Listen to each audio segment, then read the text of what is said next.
Page 32.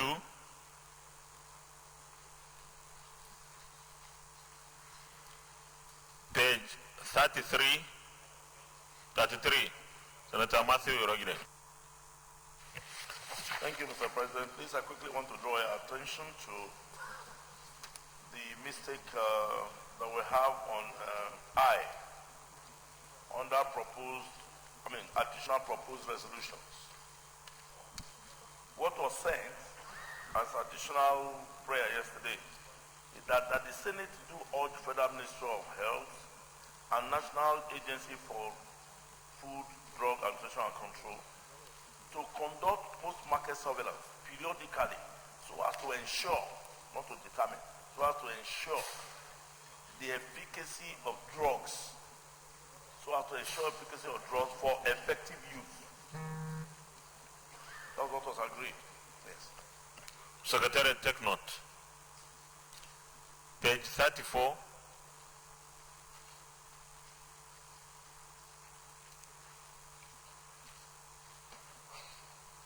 Page 35.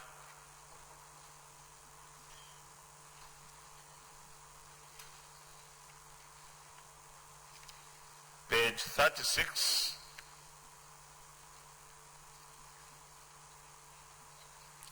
Page 37.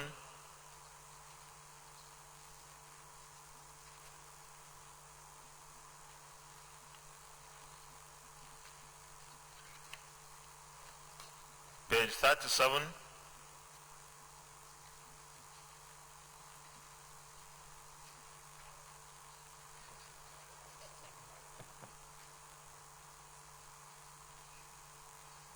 Senator Ibrahim Olorogbe, please move for adoption of the votes and proceedings.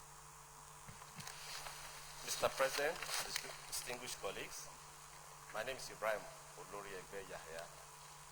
I rise to move for the adoption of report and proceedings of Wednesday, 3rd July 2019 as amended.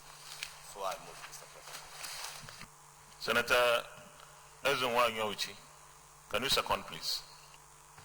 Thank you, Mr. President. Distinguished colleagues, my name is Ezenwa Francis.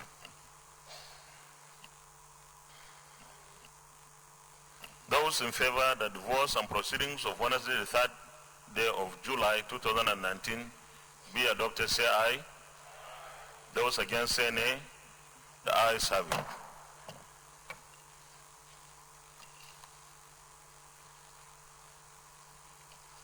Announcement.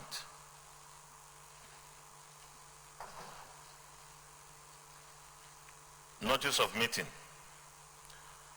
I write to inform and invite all distinguished senators from the Southwest geopolitical zone of Nigeria to the inaugural meeting of the caucus. Date 9th July 2019. Time 6 p.m. prompt. Venue plot 1094 Guzape Hills, Abuja. Host, distinguished Senator R.A. Boniface, OON, Deputy Majority Leader. Please note that the most prominent landmark in the area is the NNPC filling station in Guzape. Please accept the assurances of my best regard always. Signed, Senator Robert Ajayi Boniface, OON. Acknowledgement. I wish to acknowledge the presence of staff and students of Solid Fundamentals Montessori Academy, New Karu, Nasarawa State. Stand up for recognition. You are welcome. I wish you a very fruitful observation. You may sit down. I wish to also acknowledge the presence of staff and students of Polymath International Academy, Buhari, Abuja.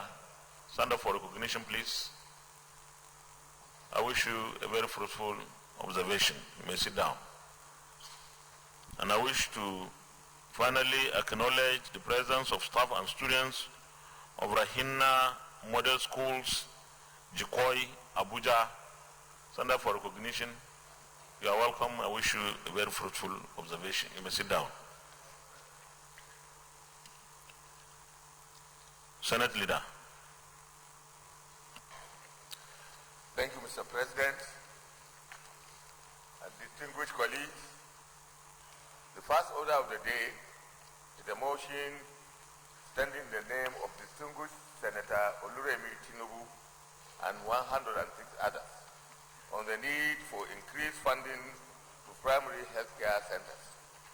Mr. President, you may wish to invite distinguished Senator Oluremi Tinubu to move our motion. Senator Dambul Kachua.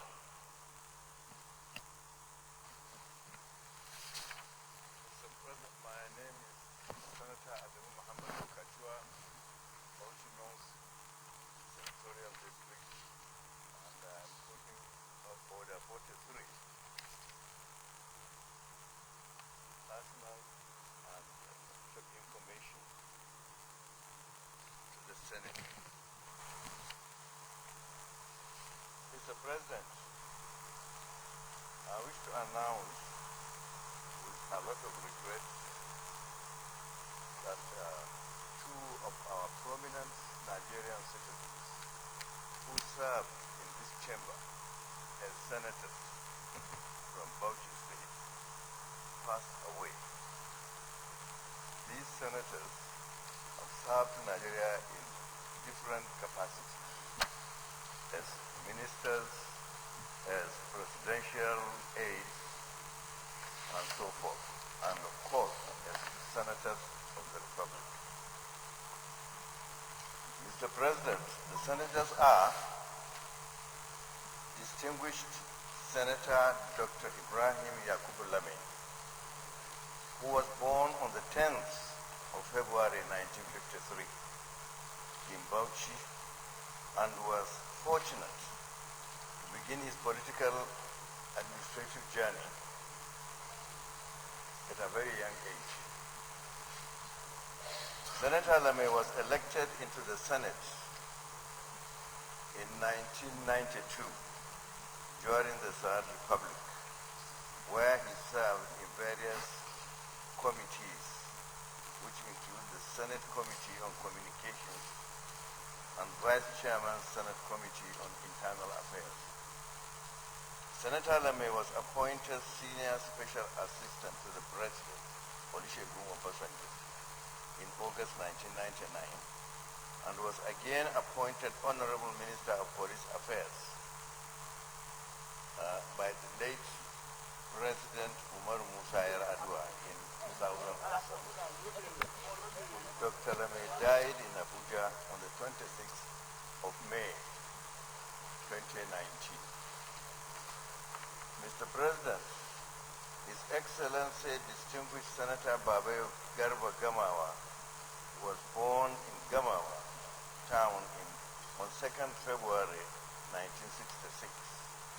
He served as a senator in the 7th Senate of the Federal Republic of Nigeria in 2011 to 2015, representing Bauchi North Senatorial District. Prior to his becoming senator, His Excellency Gamawa served as Speaker of Bauchi State House of Assembly, and he was the Deputy Governor in Bauchi State as well. His Excellency Gamawa died on 14th June 2019. Both men served honorably and will be remembered for their good services and exemplary leadership and their desire for good governance. They were all since buried in accordance with Islamic rites. Prayer. The Senate resolved to observe a minute silence in honor of the two distinguished personalities and send delegation to condole their families to the government and the people of Bauchi State. And we urge, Mr. President, that the federal government immortalize their names by naming some monuments after them. I so present, Mr. President. Thank you very much, distinguished Adam Bulkacha. Because you have come under personal explanation, this is not debatable.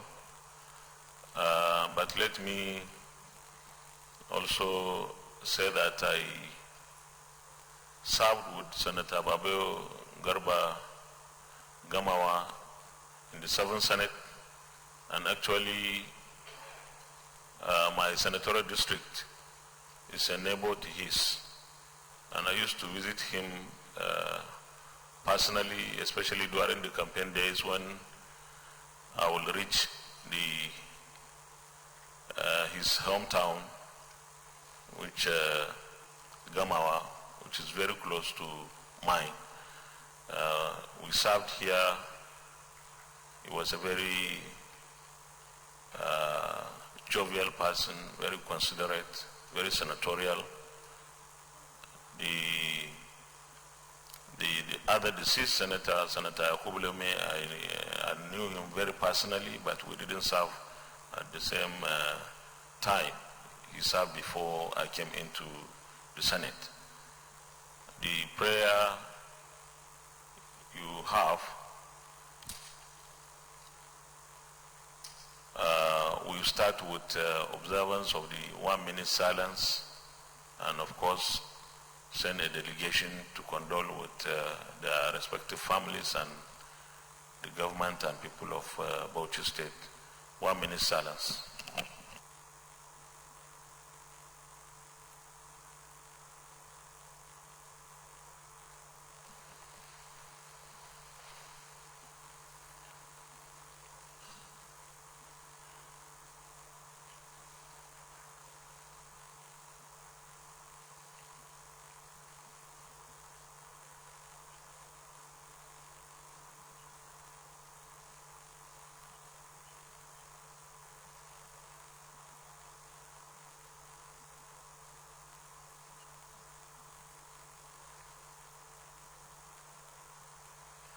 May their gentle souls rest in Al-Jannah al-Firdaus.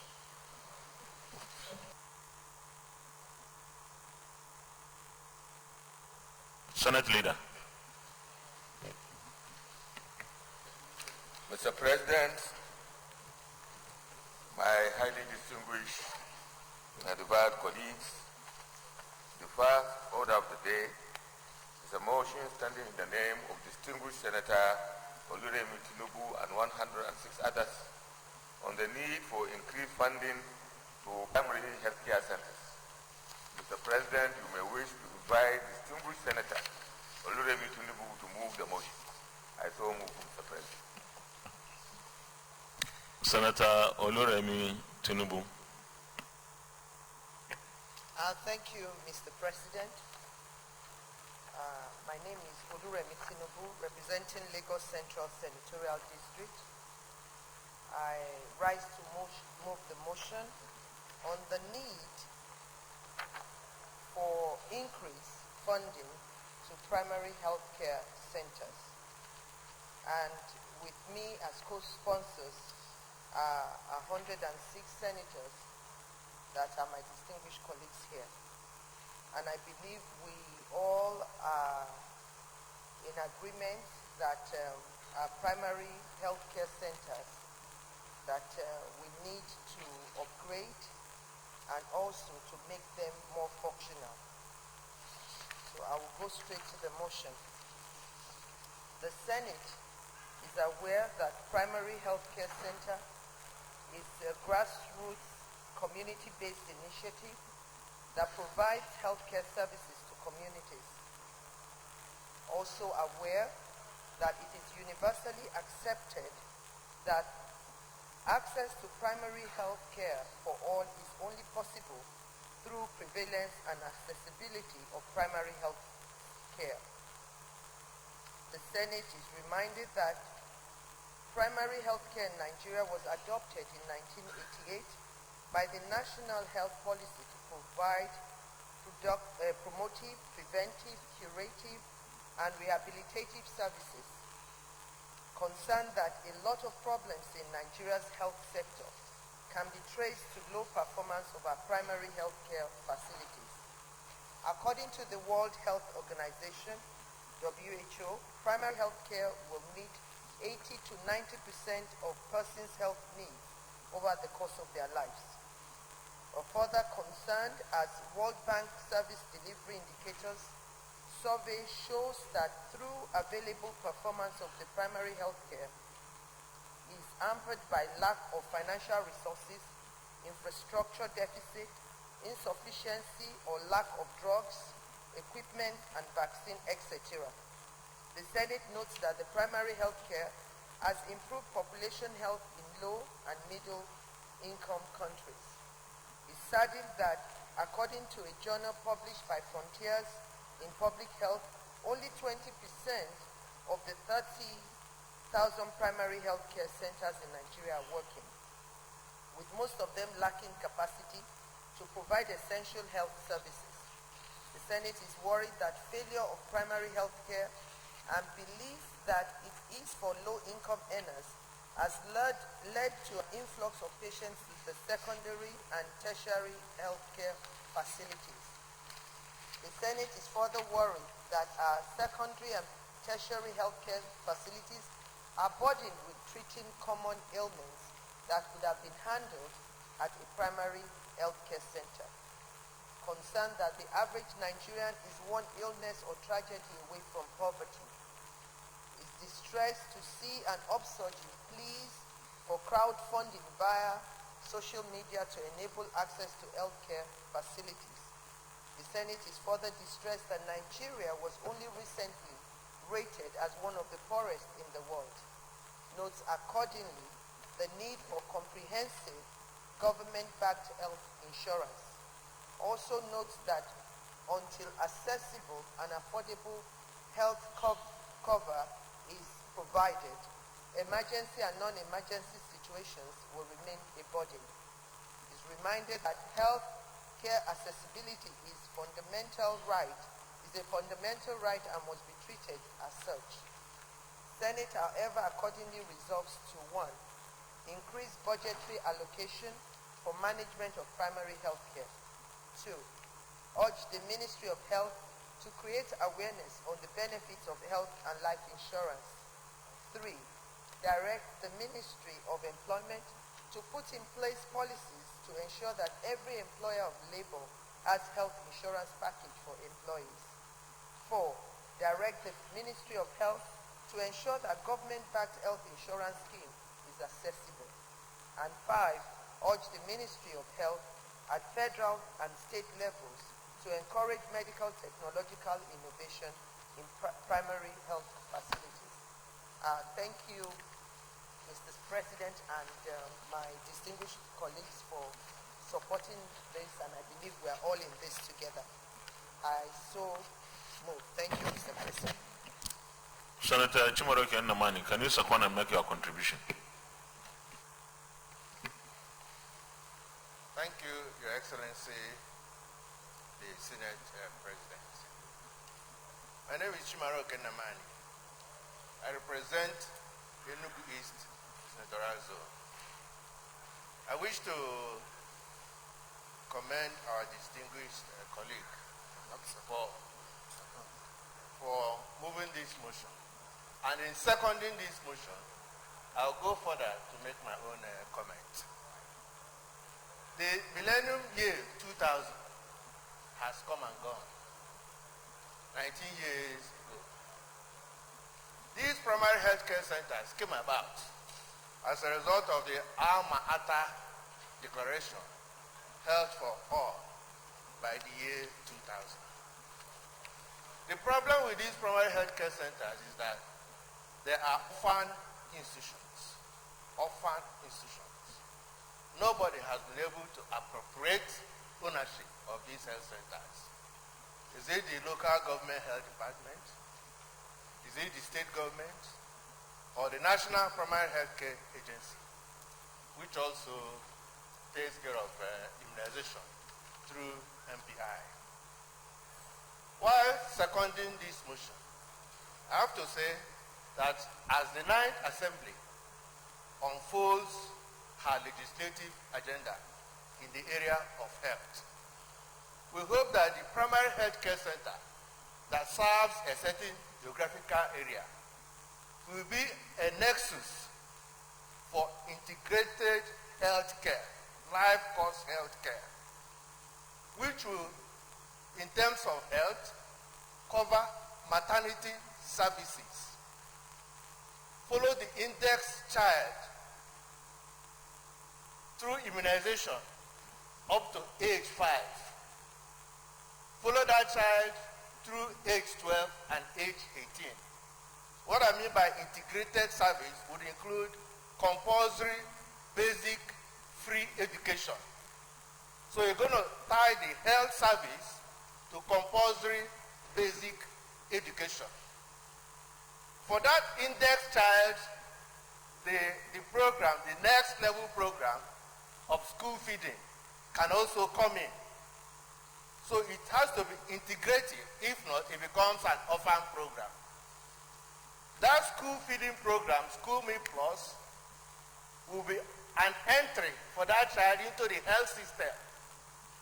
So as that child receives one balanced meal every day, that child also has annual medical evaluation.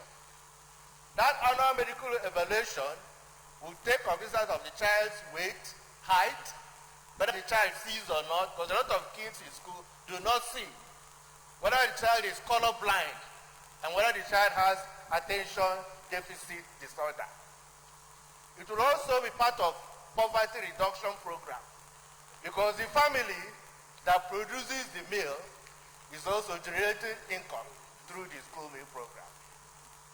It will also involve dental, medical, and dental. So when you say compulsory basic education, we have about 16 million Nigerian children on the street today. About 16 million. So when you say compulsory free basic education, you're getting them off the streets and putting them in the school system by law. By law. That primary health care center that is serving as the nexus will also address environmental sanitation and sewage disposal. It is said that Nigeria is about 183 out of 191 in terms of open defecation. So it will address the issue of open defecation. Using that primary health care center as a nexus, you also address the issue of child labor.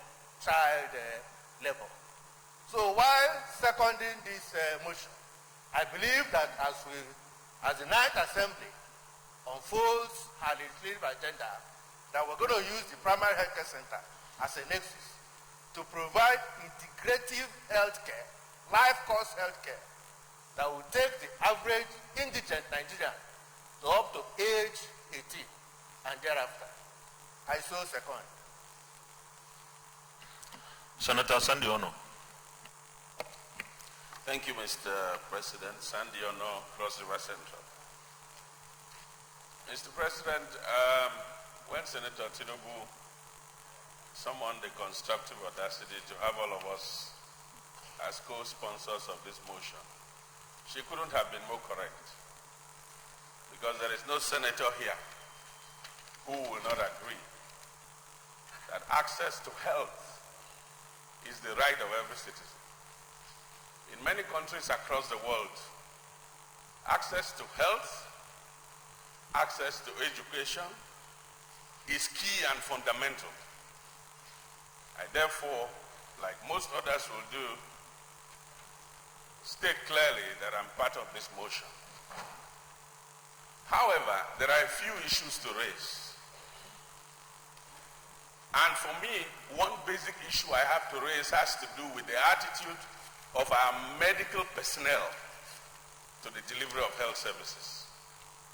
Across the world, everybody knows that when you say you are a doctor, there is something about the oath that is administered to you, an oath you take,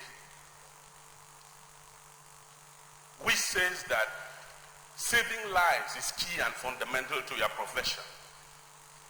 beginning to see a situation in Nigeria where you could have an accident on the road, you are unconscious, you are taken to a medical facility, and the medical personnel there are asking first for money before they touch you. Many people have died because of this. I think it is time that we draw the attention of the Nigerian Medical Association and all such affiliate associations to the fact that whereas their welfare is key and also central, whereas funding is important, their attitude of sacrifice, their attitude of concern for humanity and their fellow citizens is as important to the delivery of health services as proper funding. Thank you very much. Distinguished Senator Rochas Okorocha.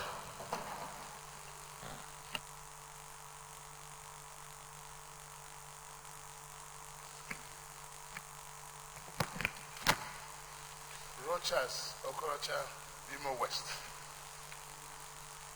Mr. President, distinguished colleagues, this motion before us by Senator Tinubu is very, very popular as identified by the number of co-sponsors. Mr. President, the essence of government or any good government is simply to save the lives of the numerous poor masses while protecting the interests of the few. But this doesn't seem to be the case in our country, as we have very poor masses and citizens of this country who are languishing in our rural areas for lack of adequate medical care. While we're here, and I believe from the contributions so far since the inception of this Senate, it's a pointer to the fact that we're here to save the lives of these numerous poor masses. And when we're talking about primary health care, most people tend not to understand the importance of this primary health care from the other side, which is meant for the people in the rural areas, those who could hardly afford medical care. Mr. President, I'm sure you are aware, and most of my colleagues are aware, that many Nigerians today cannot afford 5,000 naira for hospital bills. And so the urgency now to fund these centers has become imperative. And we should go a step further, because the social infrastructures are the pivot upon which the wheels of every successful government must rotate. And that is education and health. It should not be made to just be affordable, and it should also be made free, because our constitutional provision requires government to protect lives. So this also takes us to the constitutional part of our argument. While I support, and I'm proud to be a co-sponsor in this, we shall take further steps to ensure that this is just not a theoretical fabrication, but to reflect a practical realities. This very subject matter requires partnership between the executive and the legislature in ensuring compliance and execution. It is for that reason that while those prayers and requests she has made, I request that within that agency, a department be created for the purposes of monitoring and ensuring quality delivery in this department.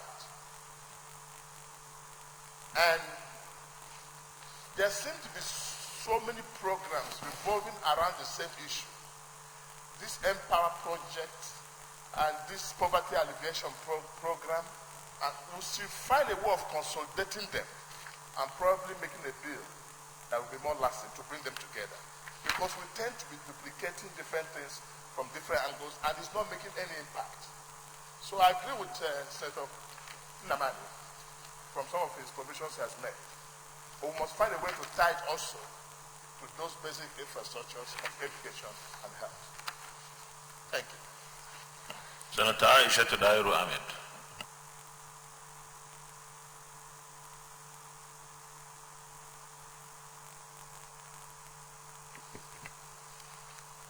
Thank you, Mr. President, distinguished senators colleagues. I am Aisha Dairu Ahmed, Senator representing Adamawa Central.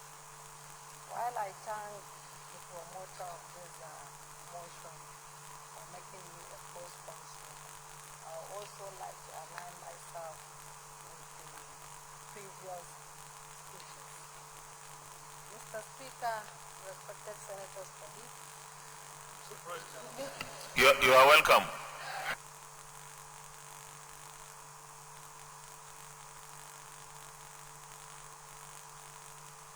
Mr. President,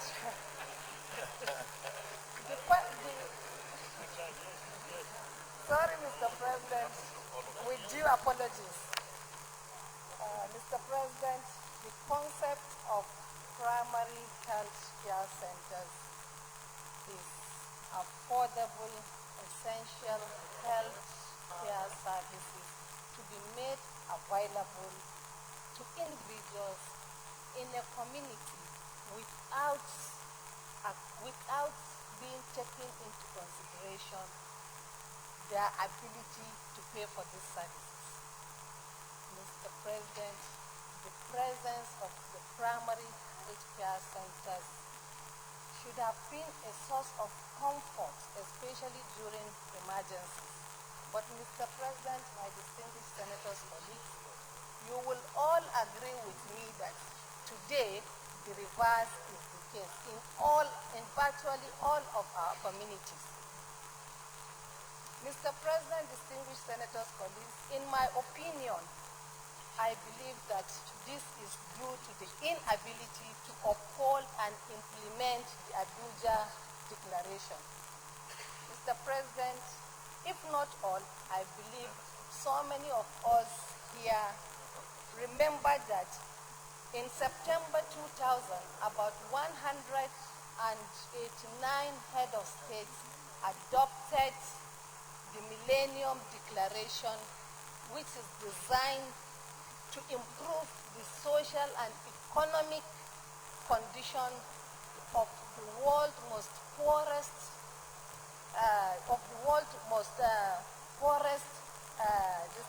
services by the year 2015.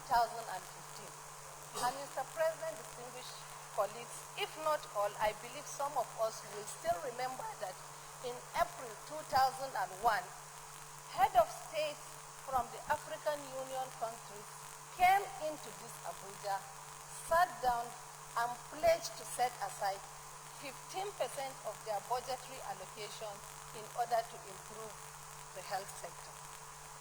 But Mr. President, distinguished senators, colleagues, what happens after 5 years is so disheartening, is so confusing that according to World Health Organization, only Tanzania that was able to achieve the Abuja Declaration target. Mr. President, distinguished senators, colleagues, as far as I'm concerned, and in my opinion, this calls for increased priority to be given to the health sector from the national budget and also donor agencies. Mr. President, distinguished senators, colleagues, lack of accessibility to the already existing primary health care services that we have throughout this country is so terrible in fact, is a nightmare when you try to assess those facilities, to the extent that the health care access and global index have placed Nigeria at 140 position out of 195 countries so far assessed. Mr. President, distinguished colleagues, this can be confirmed from a publication of a global body of disease studies in 2016, and it was published also on the 23rd of May 2018. Mr. President, distinguished senators, colleagues, lack of assessing those facilities becomes necessary for us to neglect those primary healthcare services. I could remember one of the visits of Mr. Bill Gates to Nigeria.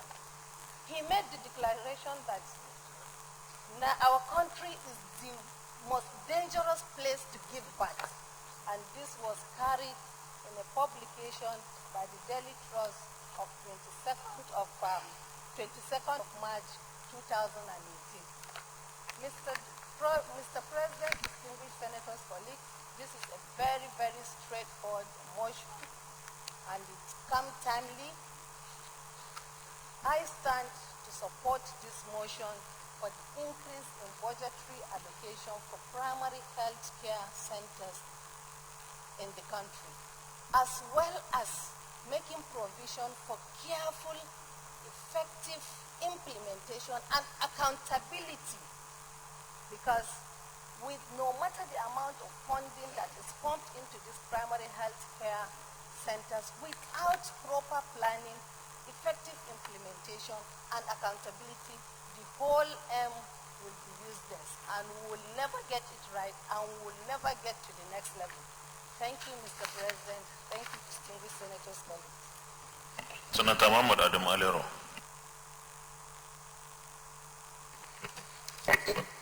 Thank you, Mr. President, distinguished colleagues. I remain Muhammad Adam Alero, representing Kebbi Central. Mr. President, let me start by commending my distinguished colleague, Senator Remy Tinubu, for sponsoring this motion. It is one of the most important motions that has come to this chamber so far. The primary responsibility of any government is to provide welfare to its people. It is a constitutional responsibility for government to do that. Unfortunately, in Nigeria, primary health care has collapsed. Constitutionally, it is the responsibility of the local government to provide health care because they are closest to the people. Then secondary health care is supposed to be provided by the state government, and that's why they have general hospitals all over. Tertiary health care is supposed to be provided by federal government, particularly the ones that are attached to the universities. That is university teaching hospitals. Unfortunately, both the primary health care and the secondary health care have collapsed due to lack of funding. And Mr. President, before the 8th Senate winded up, there was a motion that was brought to this chamber concerning the funding of the local government. And the National Financial Intelligence Unit has made an observation that local government funds have been hijacked by the state governors. And they set up a monitoring team to ensure that the funds that are meant for the local government actually go to the local government so that they can perform their constitutional responsibility. I'm happy to say that so far that is working. And with that, definitely there is going to be an improvement on the delivery of primary health care to the local government. Mr. President, we have to monitor the implementation of that motion. Already there is a standing committee that in our, what do you call it, in our rules book, that is charged with the responsibility of doing that. And I can even suggest that there should be an ad hoc committee that will monitor the implementation of that motion, because that is the key. Primary health care, as I said, has collapsed. Federal government is now intervening simply because the local government is unable to do its constitutional responsibility. We have a whole department in the Ministry of Health charged with the responsibility of primary health care. And that is where the immunization is being coordinated. And all the donor agencies that donate money to Nigeria, like the Bill Gates Foundation, and all other donor agencies, the DFID, they always channel their contribution to that department. And that's why we have succeeded in eradicating polio and 5 killer diseases. As said by my colleague, Nigeria is rated as one of the poorest countries in the world. And as far as healthcare is concerned, Mr. President, the true situation is that the Northwest and the Northeast are the poorest. This is why we have the highest number of infant mortality. This is where we have the highest number of mothers dying during birth, maternal mortality. It's time for us to do something. We should rise to the occasion. I support this motion, and I support all the prayers that are being canvassed on this motion, and I urge all my colleagues to do the same. Thank you very much. Senator Nicholas Tofomo. Mr. President, my name is Nicholas Tofomo. I'm representing the good people of Ondo South. Let me first of all congratulate Senator Mrs. Tinubu for bringing this motion. We don't have to beat about the bush. Our primary health care in Nigeria is a disaster. That's the truth. When we are going through the memo, there are about 30,000 primary health care centers. If you divide it by 774 local governments, you will realize that there are an average of 38 primary health cares in each local government. Now the question now is this: are they really functioning? How many doctors do we have in this primary health care center? So my take is that we need a reform. We need to reform our primary health care center. When it's properly reformed, then it will be properly funded. Because if you look at in the United Kingdom, an average person has a doctor. But in Nigeria, many people don't have access to doctors at all. And it's very shameful. So I believe a robust reform is very, very urgent. If you look at people dying of malaria, average of 1 million people dying every year from malaria. And we are saying we have primary health care. I believe we don't have any primary health care.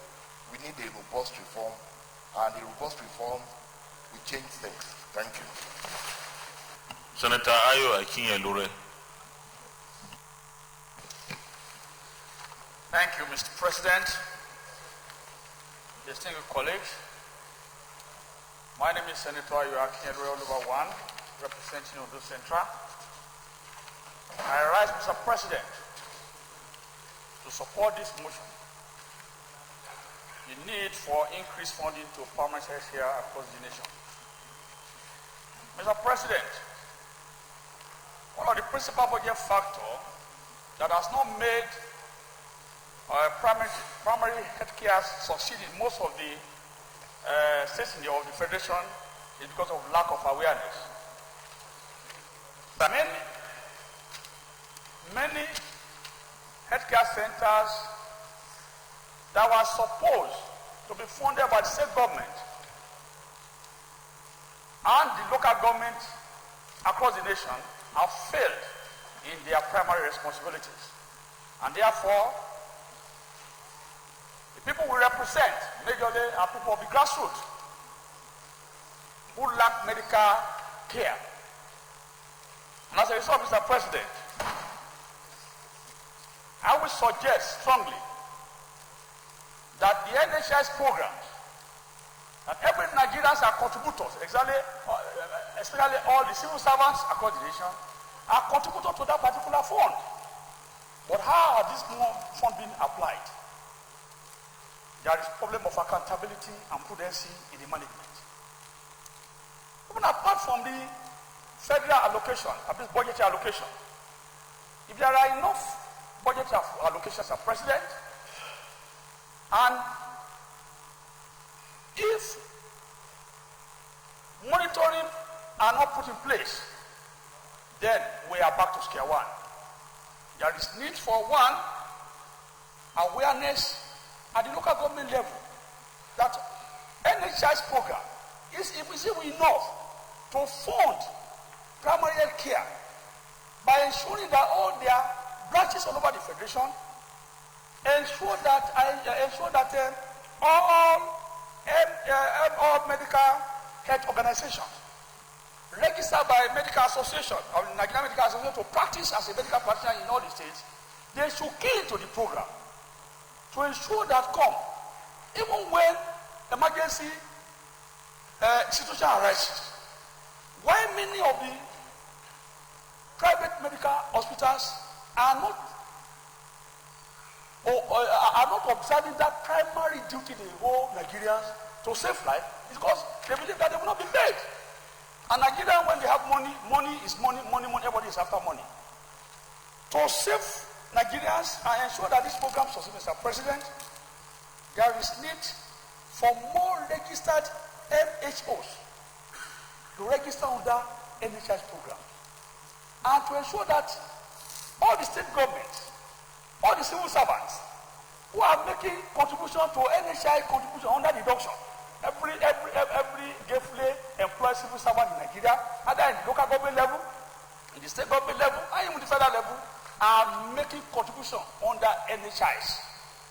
And that fund is huge enough, if properly managed, Mr. President, to ensure that every licensed practitioner, every licensed medical practitioner in Nigeria, wherever they are domiciled, should key to the program and ensure that when they render services to people who don't even have money for medical facilities, they are taken care of. And NHS program is an insurance program. It's a concept of fortunate helping the unfortunate. Those who have money, they make contribution. Those who are gainfully employed now, once you are given, once you are employed to federal service or state service, you are guaranteed to spend 35 years or 60 years, whichever is earlier. So they are guaranteed monthly pay. And if the donations come to a particular fund, with little federal budgetary allocation, huge budgetary allocation from all the states, I believe this program will be a big success. Mr. President, I wholeheartedly support this motion that budgetary allocation should be improved for primary medical care. I so, Mr. President. Senator Abekule Amosu.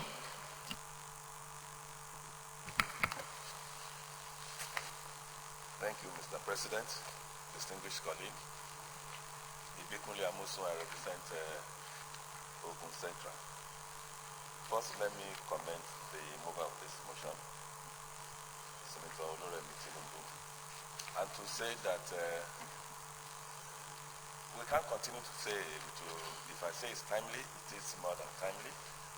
But one thing I want to start with is that this is the most potent, primary health care is the most potent way of creating access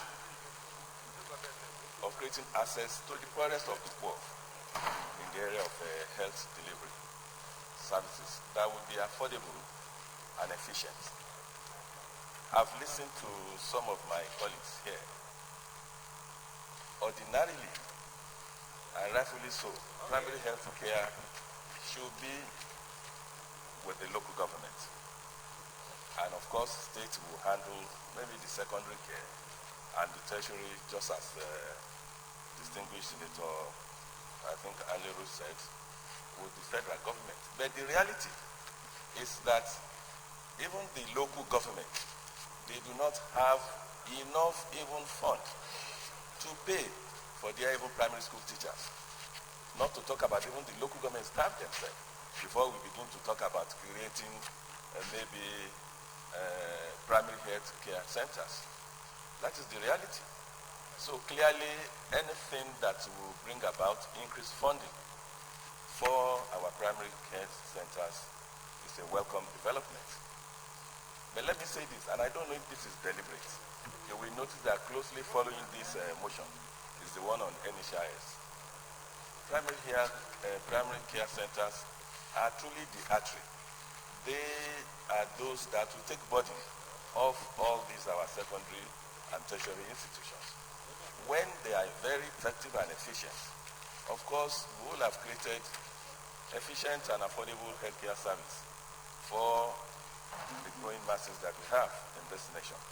When you look at the statistics, and Nigeria is being rated, indeed clearly in the backwater of these healthcare delivery services, I think the best way to handle this is to marry, because without the insurance scheme, whatever we have, even however beautiful the infrastructure is there, the personnel is there, everything is there. Going forward, when we do not have this insurance scheme, it will fail. It is the continued maintenance of that scheme that is paramount. As we speak today, I think all our wards in each of our local governments should have a very functional primary health care centers. Indeed, I understand in the 8th Senate, because we met with the Minister of Health, and they were mooting the idea, I don't know whether that happened, of having in each of the 774 local governments to have a primary care centers directly from the federal government to our different local governments, which for me ordinarily shouldn't be so. It should be the responsibility of those at the state and by extension the local government. So clearly, I don't know what has happened to that. Even if and when that is done, unless we continue to create an avenue for it to be continually maintained, of course the whole thing will collapse again. So let me commend, without maybe sounding repetitive, all of us agree that the most potent way of creating access of health services to our people is through these primary care centers. Indeed, it was told, and I'm sure the professionals are here in the medical field, that late Professor Olukayura Samputi, when he was invited to come and commission a beautiful hospital, I think it's a tertiary one, he did say that, yes, he's happy commissioning this, but what we need then in Nigeria is to have the primary care centers working. So lo and behold, several years after, that is the reality. Indeed, in other nations that works, you will notice that there is no county, anywhere you are, there will be access to health services. So once again, I think this is one motion that should be supported by all of us, because all of us will be the beneficiary of this. And once we're able to do that, we'll have taken burden. Even people running to us every day when we go back to our constituency, we'll have helped them and we'll have in turn helped ourselves. Thank you, Mr. President. Senator Abdullah.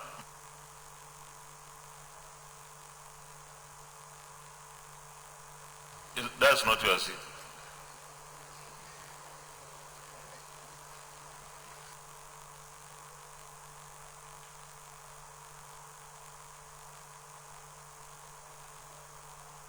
Thank you very much, Mr. President.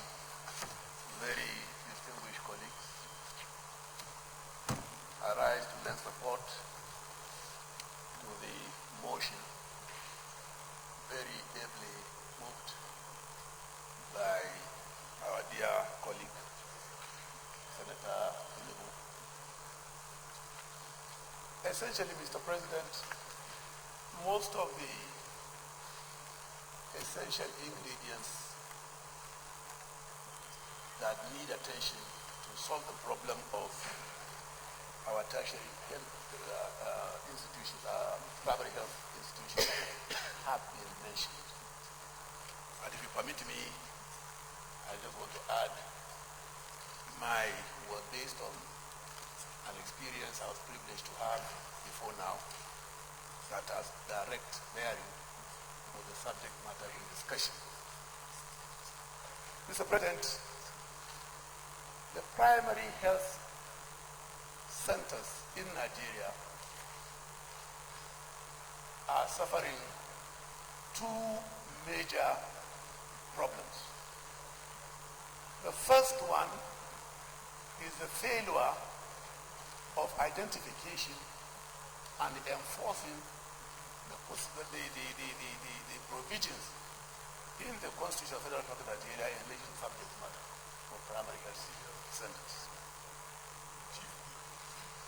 Ordinarily, the understanding we have reading the Constitution is that this essential service is provided for under the care for the constitutional provision for local governments. But the local governments are faced with two major problems to live up to its responsibilities in this regard. The first one are limitations of appropriate manpower to drive the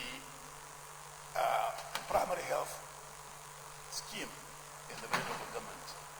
The second problem is financial inability of the local governments to live up to their constitutional responsibility. It is not so much that there are no funds for the local governments, but the reality is the funds meant for local governments are diverted. They don't go to the local governments as provided for, because every month after the federation account, the allocations are made to the federal government itself, special funds provisions, states and local governments. And at the end of the federation account meetings, every tier of this administration is given what they call the warrant of allocation. What we have happening now is that the funds are retained virtually by the states. But they believe that the local government don't have the capacity to administer the funds allocated by the federation account. And this is a fairly, very, very new development in the administration of local governments. That's one problem. The second problem with the local government again is the fact that the sustainability of policies meant to drive these primary health centers, suffer some assaults. Each time that they change in administration in the states, what the previous administration is doing suffers. But everybody that comes believes that he has got better know-how as to do whatever, or got better and higher interest than the preceding administration. Now this inconsistency, this lack of sustainability of policy has gone a very long way in affecting the delivery of service at the primary health level. If you permit, Mr. President, I'll take the liberty to illustrate the fact that when this policy was being appraised between the year 2004 and 2005, I was privileged to be serving as a governor at the time. I remember a delegation was sent to Cuba to get the best practice, because Cuba is rated up to today to be the country with the best primary health service in any country in the nation. We went there and we got have a fair understanding of how their primary health services were working. We brought what the knowledge we gained home, and we tried to replicate in as many areas as we can to drive the primary health services in the country. And again, with changes in administration, the emphasis derailed. And we have the situation that we have today because the primary health centers have collapsed, they are supposed to be the foundation for health service delivery. Because that has collapsed, you can't place something on nothing. So the secondary health centers, which we call general hospitals, have also collapsed because the demand on them cannot be sustained by those that are entrusted with service at that level. In the same token, because the secondary levels have collapsed, the tertiary level has also collapsed. As a result of this, the entire health service in the country is in question today in terms of the capacity of the country to deliver essential services there. And providing health service is fundamental. Because each time you discuss this subject matter, you can't help going back to the starting point, which is where is the role of government? And the Constitution says very clearly that the government has a duty, primary duty, to sustain life. And you can't talk of life without welfare of life. We are failing in this regard, and it's really unfortunate. Some of us had the privilege to start, just like our colleague Timoroki was saying, we went beyond just establishing primary health centers. We went to the extent of providing school feeding program, which is now the goal. But unfortunately, the experiences gained have been lost.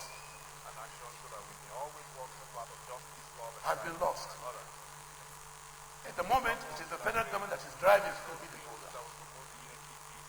And if we are to sustain this service, we have to find a way of localizing it so that the local government and the supervision of the state government and the supervision of the government can take the responsibility for. Over and above that is part of primary health care. When we came up with policies, the records are there, that the moment a woman conceives of a pregnancy, first month, the second month of family in hospital, she's pregnant, the state takes responsibility. All the bills in the hospitals you go to attend for clinicals, weekly or monthly or whatever period, is free of charge. In the same token, we even have got exit points where you are 70, a retired person, 70, 75-year-old, any hospital you go to in our state is free of charge.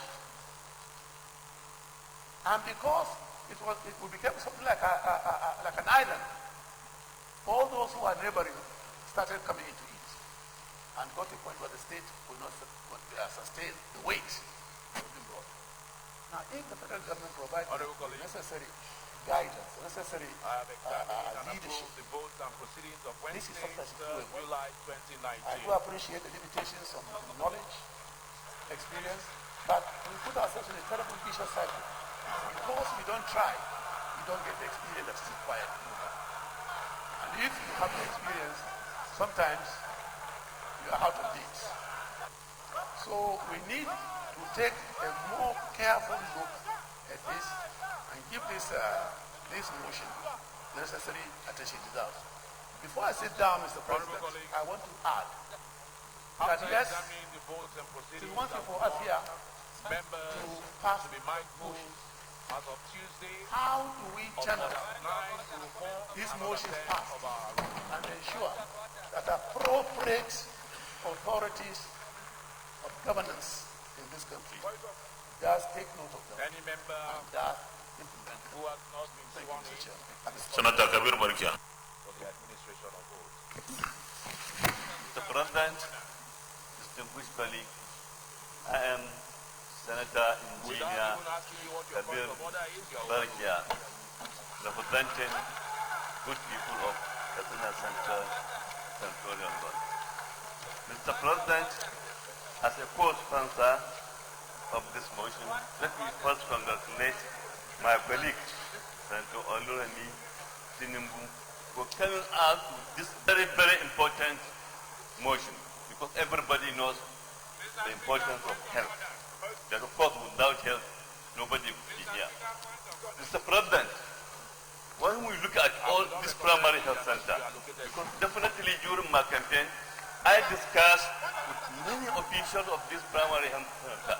You will see there is communication gap, or rather, no proper coordination between federal, state, and local government. So therefore, these primary health centers are not functioning as supposed to, Mr. President. So definitely, this center has to do something very urgent to see that, yes, this primary health center is revived, because to me it's not functioning as supposed to. Therefore, to this effect, after supporting this motion, Mr. President, I'm suggesting to have an ad hoc committee that will start working immediately to see the implementation of this prayer, and also to see the proper coordination between federal, state, and local government. Because definitely, if you visited these primary health centers before you will start working, I visited some. You see, for example, now, you know, these pregnant women reporting to this primary health center. Of course, all these primary health centers supposed to have at least an ambulance that will convey this pregnant woman at least to the health center for delivery. But they are not there, Mr. President. In fact, I was just watching television just last week. I saw how a pregnant woman was being taken to this primary health center through this, this very local way that definitely somebody will, sympathize with that pregnant woman. So please, Mr. President, I'm calling to have ad hoc committee that will start work immediately, at least the proper implementation of this prayer, and also proper coordination between federal, state, and local government. As well as you can, Mr. President, thank you very much. Distinguished colleagues, I have over 12 names here. I will advise that we keep our contributions short so that we still have 2 more motions to go. So if we can make our contributions in 2 minutes. Minority Whip. Mr. President, very distinguished colleagues, mine is very simple and very straightforward. To thank the sponsor of this motion, including myself, and to bring to the notice of the Senate that indeed we had in the last Senate passed for the FCT, the Primary Health Care Management Board bill, and even the second motion for today, the Health Insurance Scheme bill. And to just say that as the State House of Assembly for the FCT, to domesticate this, we had to pass these laws. And to God be the glory, and to thank Mr. President, who graciously yesterday accepted to this bill so that these boards can be established for the people of the FCT. Thank you very much, Mr. President, distinguished colleagues. Senator Matthew Rogide.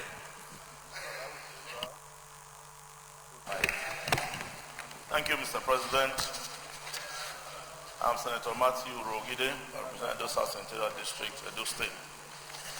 Mr. President, my distinguished colleagues, first let me put on record that I wholeheartedly support this motion, that is increased funding for primary health care services in Nigeria. While doing that, Mr. President, my distinguished colleagues, I think we should be able to draw a dichotomy between funding, particularly those of us who have been privileged to be in some of these health institutions in Nigeria before coming to the Senate. And after coming to the Senate too, we have been able to appropriate in terms of, the budgetary allocation to health institutions in Nigeria, at least in the last 4 years. Therefore, we're able to draw the line between funding and, of course, administration of primary health care in Nigeria. We need extra funding, no doubt, so that we're able to meet with some of the obligations that we too have subscribed to. For instance, we are signatories to a lot of international, agreements. Senator Aisha mentioned one, the Abuja Declaration, still part of it. I remember 2 years ago, the Health Committee went to South Africa. And then, of course, the Appropriation Committee from the African states for us to look at the issue of funding of the health sector. Of course, from Abuja Declaration to the other agreements that we are signing to as a country, it was agreed that we are still underfunding healthcare, whether primary, secondary, or tertiary healthcare.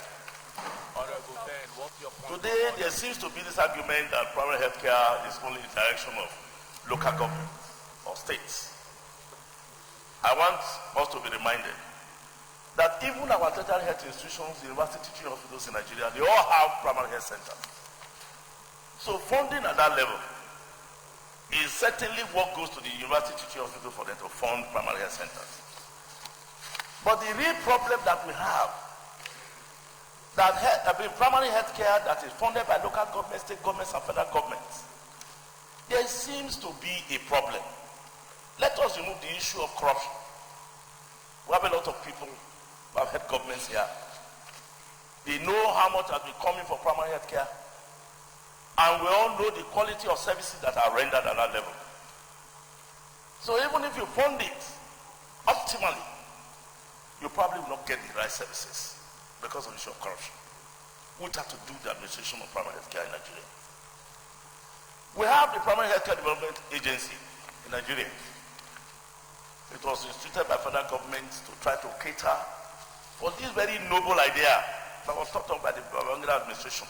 In fact, the minister that implemented it, the late Professor Olikoye Ransom-Kuti, was recruited and got all the awards all over the world for bringing primary health care services to bear in this country. After that time, what have we gotten from it? It is unknown, Mr. President, to a lot of us, that every year, what we put in for primary health care, go and look at it in our budget in the last 4 years, has been the biggest going to the Ministry of Health. And international donor organizations, UNICEF, WHO, Gavi, all of them, they give us a lot of money.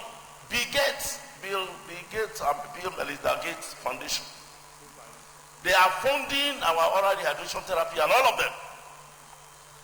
So if you really look at what federal government is putting in, to be able to fund all of this, you will see what we are putting in is small. So we need funding. This is why realistically we believe it is correct that we need funding.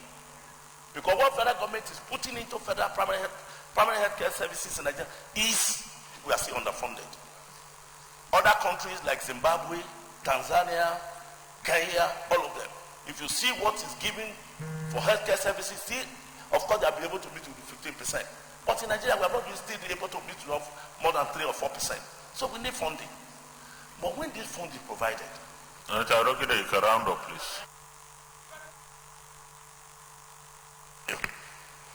I think this is the point we have to make. That we have not even encouraged these international donor organizations. 2 years ago, state governments were giving $1.5 million to go and pursue the issue of primary health care. The committee in the Senate were here. Before we knew it, the money was released. We would have expected that this money has translated to better services. So I think we should look at it. We need the funding, no doubt. That is why we are supporting this motion. But when this funding is provided, all the levels of government, local government, state, and even federal, are we going to use this fund particularly for this purpose so that we meet the objective? That is the issue. Thank you. Senator Uche Lilian Ekwanefe. Mr. President, distinguished colleagues, my name is Senator Uche Lilian Ekwanefe. Mr. President, I represent Anambra Center from Anambra State. Mr. President, I rise to support this motion as moved by Senator Tinubu. And in supporting this motion, I would like to remind all of us that this motion concerns every senator in this chamber. It's also an issue that concerns all our constituents. Mr. President, the primary responsibility of every government is to secure its citizens and provide welfare for its citizens. And you cannot provide welfare for your citizens without providing affordable health care. Mr. President, the intent and the purpose of the initial institutionalization of primary healthcare center in different communities is to drive healthcare center to the doorstep of the common people. And these are the people that will represent in this chamber. Mr. President, primary healthcare centers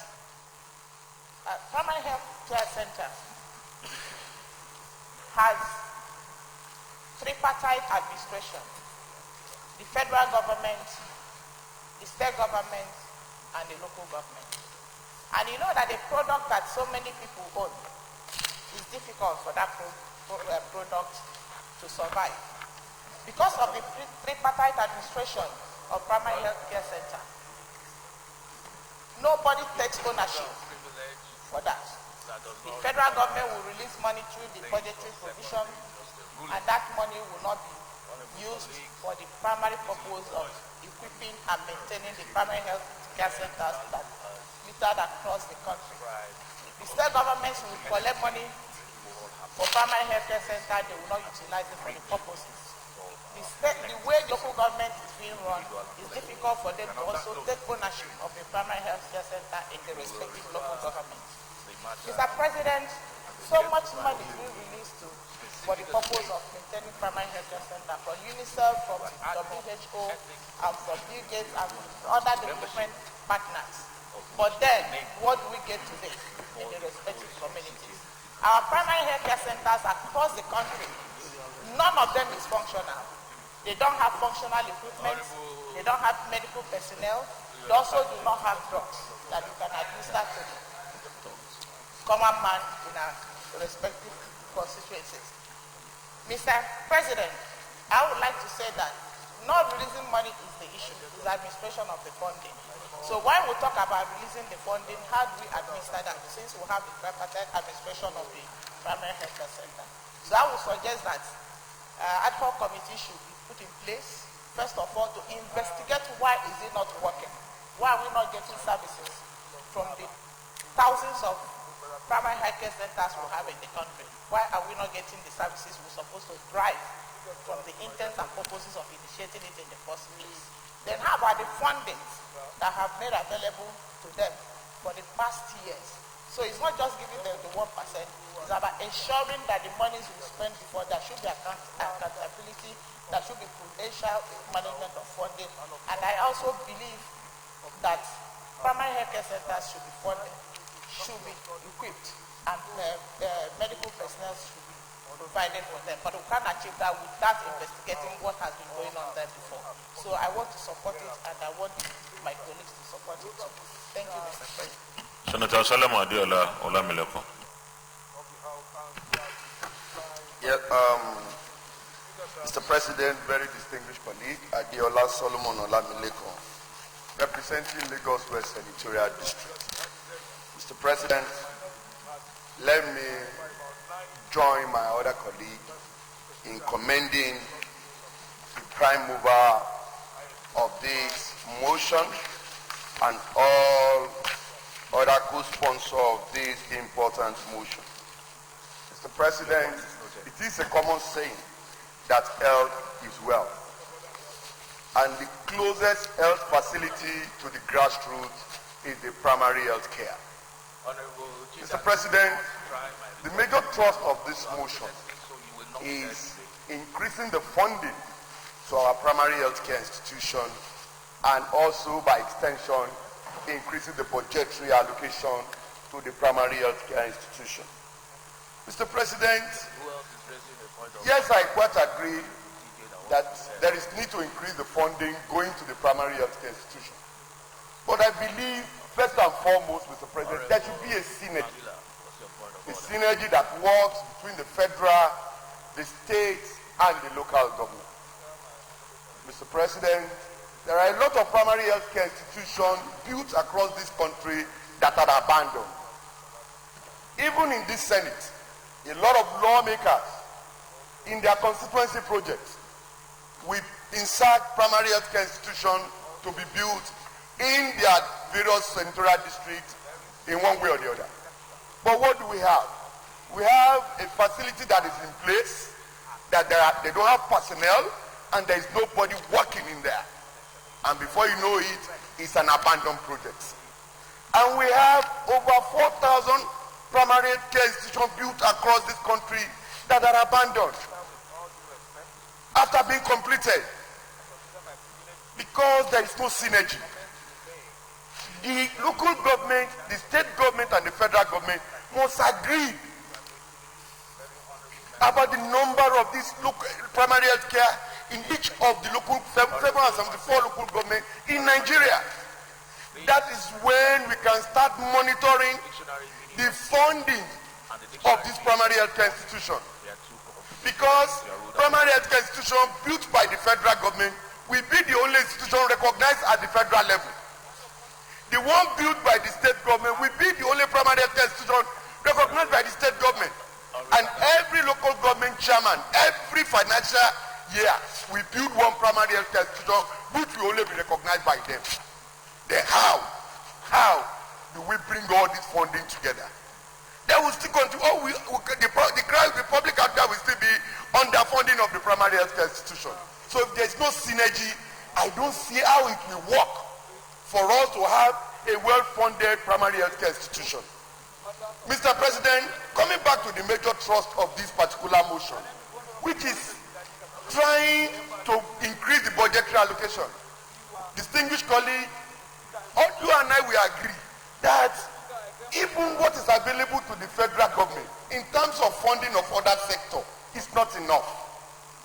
And as we speak, within the last 3 years of our budgetary allocation, the health sector has always come third after education and the defense. And the question is this, sir. We have to start looking at alternative source of funding of our primary health care institution. We have to start engaging the private sector. We have to start engaging the intervention international organizations and also draw more commitment from both the state and the local government. All these are profiled as alternative source of funding this institution. I will start with the issue of the other international bodies such as World Health Organization, United Nations.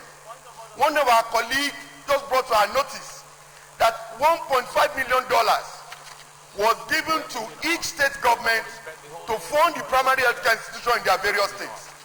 That comes to about $54 million and over 18 billion naira. But Mr. President, distinguished colleague, what is the effect of this huge amount that has been disbursed to fund the primary health care institution? And that was why we are saying we need more commitment on the part of the state government. Also coming to the local government, I want to thank this Senate and even the National Assembly by extension, at least for once, working at getting autonomy to the local government so that their funding can go directly to them. But I hope that this funding that is about to be released to them directly, the primary healthcare institution will take a primary place in the allocation of these resources. And also, Mr. President, engaging the private sector. The private sector has engaged in other activities, in sponsoring other activities at the various levels. But it is high time that we have to engage these people to also participate in supporting our primary healthcare institution at the local government level. And I think these are more, if we're put in place, we assist in the funding and also we alleviate the suffering of our people. So once more, I also join all my colleagues in supporting this motion wholeheartedly for the betterment of Nigerians. Thank you. Senator Tanko Almokura.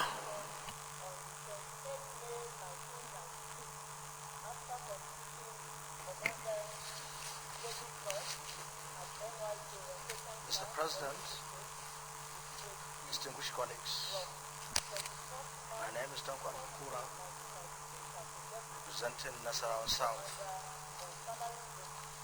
Let me commend distinguished Senator Ramis Tinubu for sponsoring this all-important motion that will promote healthcare healthcare delivery system in the country.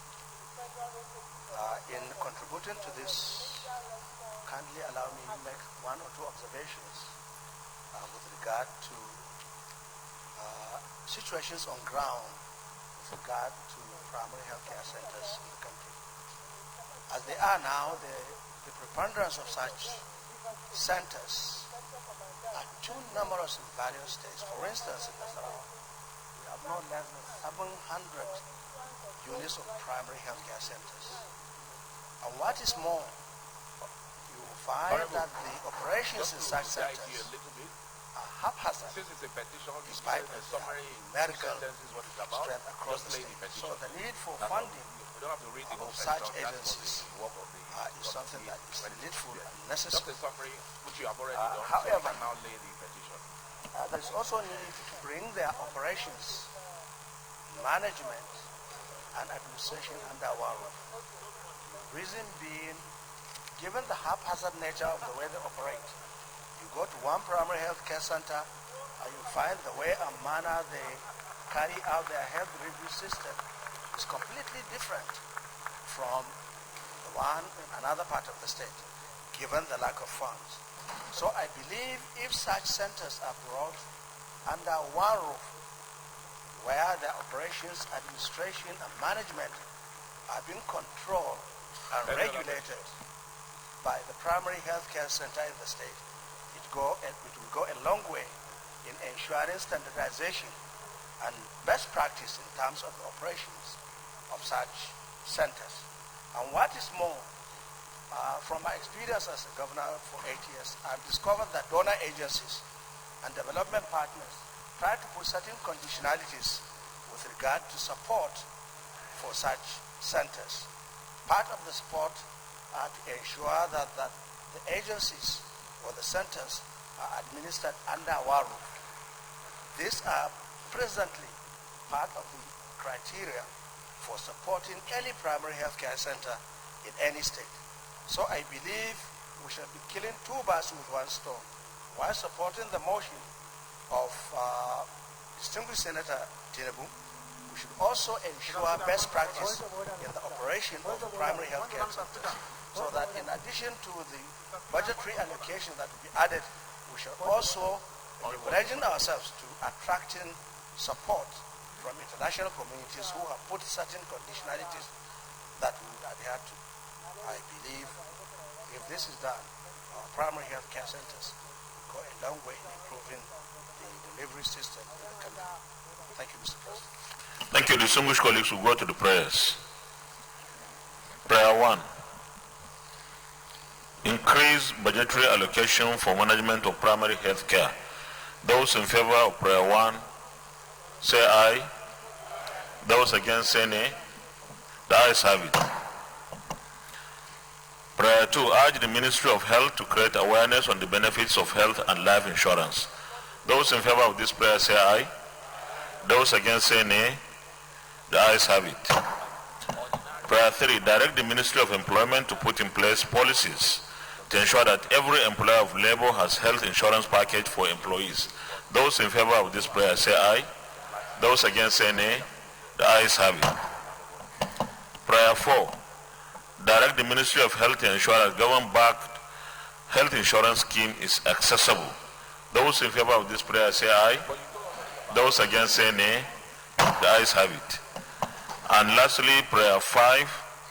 Urge the Ministry of Health at federal and state levels to encourage medical technological innovation in primary health facilities. Those in favor of this prayer, say aye. Those against, say nay. The ayes have it. Distinguished colleagues, additional prayer. Senator Francis Salemekena.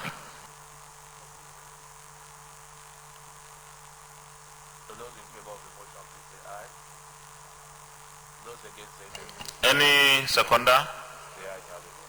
Senator Abdullah. Honorable, are you thinking that we take that matter today?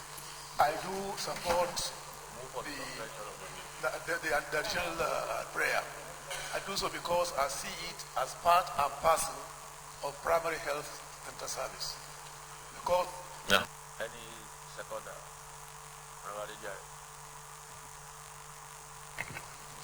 Cleanliness is next to godliness. And if you have the public health workers, sanitary inspectors, in the days when we were growing, we saw this in action, where these health workers go around, inspect to ensure that every household does primary sweeping of the environment to keep it clean. The pots, it was not the days of refrigerators and coolers, the pots that our people in the rural areas use to be sure that they are clean, and they go to the abattoirs, see the meat slaughtered, the meat is good for human consumption and meets basic standards. And so I think the collapse of that has affected primary health service. Those in favor of this additional prayer say aye. Those against say nay. The ayes have it. Any additional prayer, Senator Suleiman Kwari? By way of additional prayer, Mr. President, distinguished colleagues, I would want to add, my name is Suleiman Kwari, of course, Kaduna North. I would want to add that the primary health care be brought under one roof. We urge the states to bring the primary health care under one roof as much as possible for synergy. Any seconder? Senator Abomoro. No, you're not seconding. Senator Ibrahim Olorogbe. I rise to second the additional amendment as proposed. Those in favor of the additional prayer by Suleiman Kwari say aye. Those against say nay. The ayes have it. Distinguished colleagues, let me commend all of us for the various interventions and the support for this very important motion by Senator Oluremi Tinubu.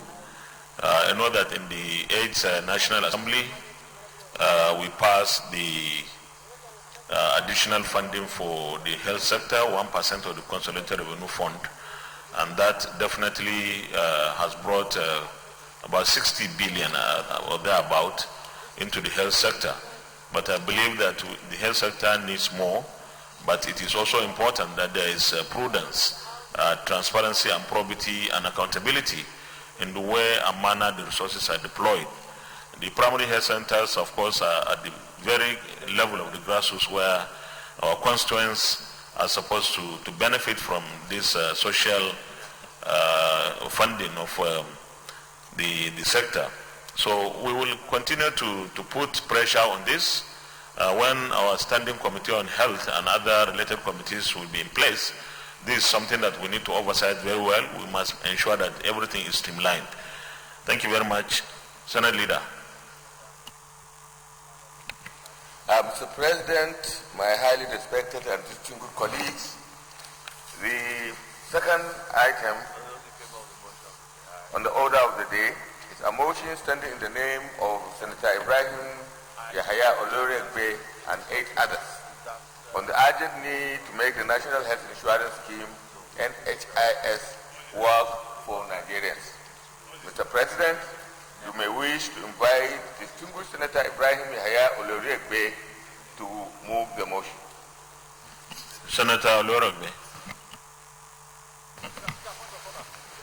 Mr. President, distinguished colleagues, I thank you, Mr. President, for granting me permission to move this motion. Following immediately after we discuss the primary health care, I think it seems today is the day of health in this chamber. Because health is important. I will proceed to move my motion. As my name is Ibrahim Yahaya Oloriegbe, I represent the people of Kwara Central District. Thank you for reminding me, my colleagues. The motion standing in my name with 8 of other colleagues in this chamber as co-sponsors goes as follows. That the Senate note that the health of the nation is the wealth of the nation. And human life begins and ends with health. When a baby comes to life, it has to be with aid of a health worker who is known as midwife, either is certified or not. And when a human being dies, it has to be satisfied by health worker, either it is qualified or not qualified, that the human being is dead. And in between, a person must be healthy to be functional. If we are not healthy, we cannot perform our function here. So it is for everybody in life. The Senate should know that the National Health Insurance Scheme was established by the National Health Insurance Act, number 35 of 1989, CAP number 42, volume 2. And the scheme is a beneficiary, just like Mr. President mentioned a while ago, of 50% of basic health provision fund by virtue of Section 11 of the National Health Act 2014 to ensure that every Nigerian has access to quality and affordable health care services through the provision of available health insurance.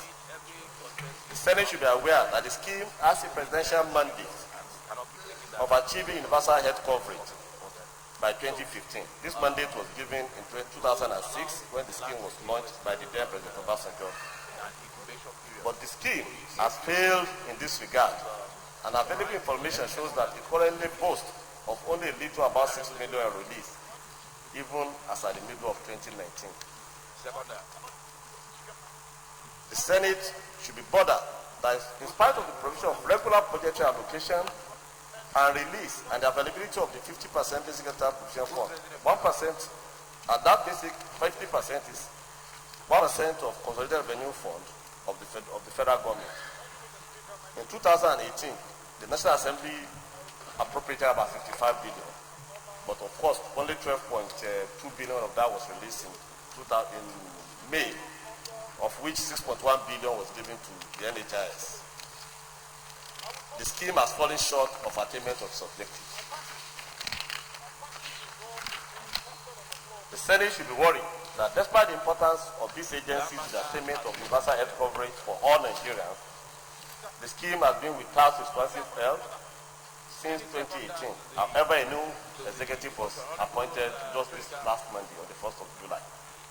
Concerned that it has been under the management of an overseeing director appointed from the office of the head of service, this has affected many critical and important operations of the scheme, including and not limited to non-approval of the 2017-2018 HMO reaccreditation exercise report. This has allowed many HMOs who are not fit for operation to still continue to provide services despite their deficiencies. The non-approval of the 2018 staff promotion exercise with likely consequence delay in conducting of 2019 exercise and imperative staff dissatisfaction leading to poor performance by the organization. We should be concerned that the approach to dealing with contentious issues with various stakeholders has been rather not pragmatic. The uncertainty surrounding the lack of substantive CSO has caused a delay in the approval and release of revised guidelines, drugs and professional service price list, which has been long overdue for review. We should be concerned that certain operations of the scheme, such as quality assurance, improvement exercise conducted periodically in healthcare providers and HMOs have not been done as expected.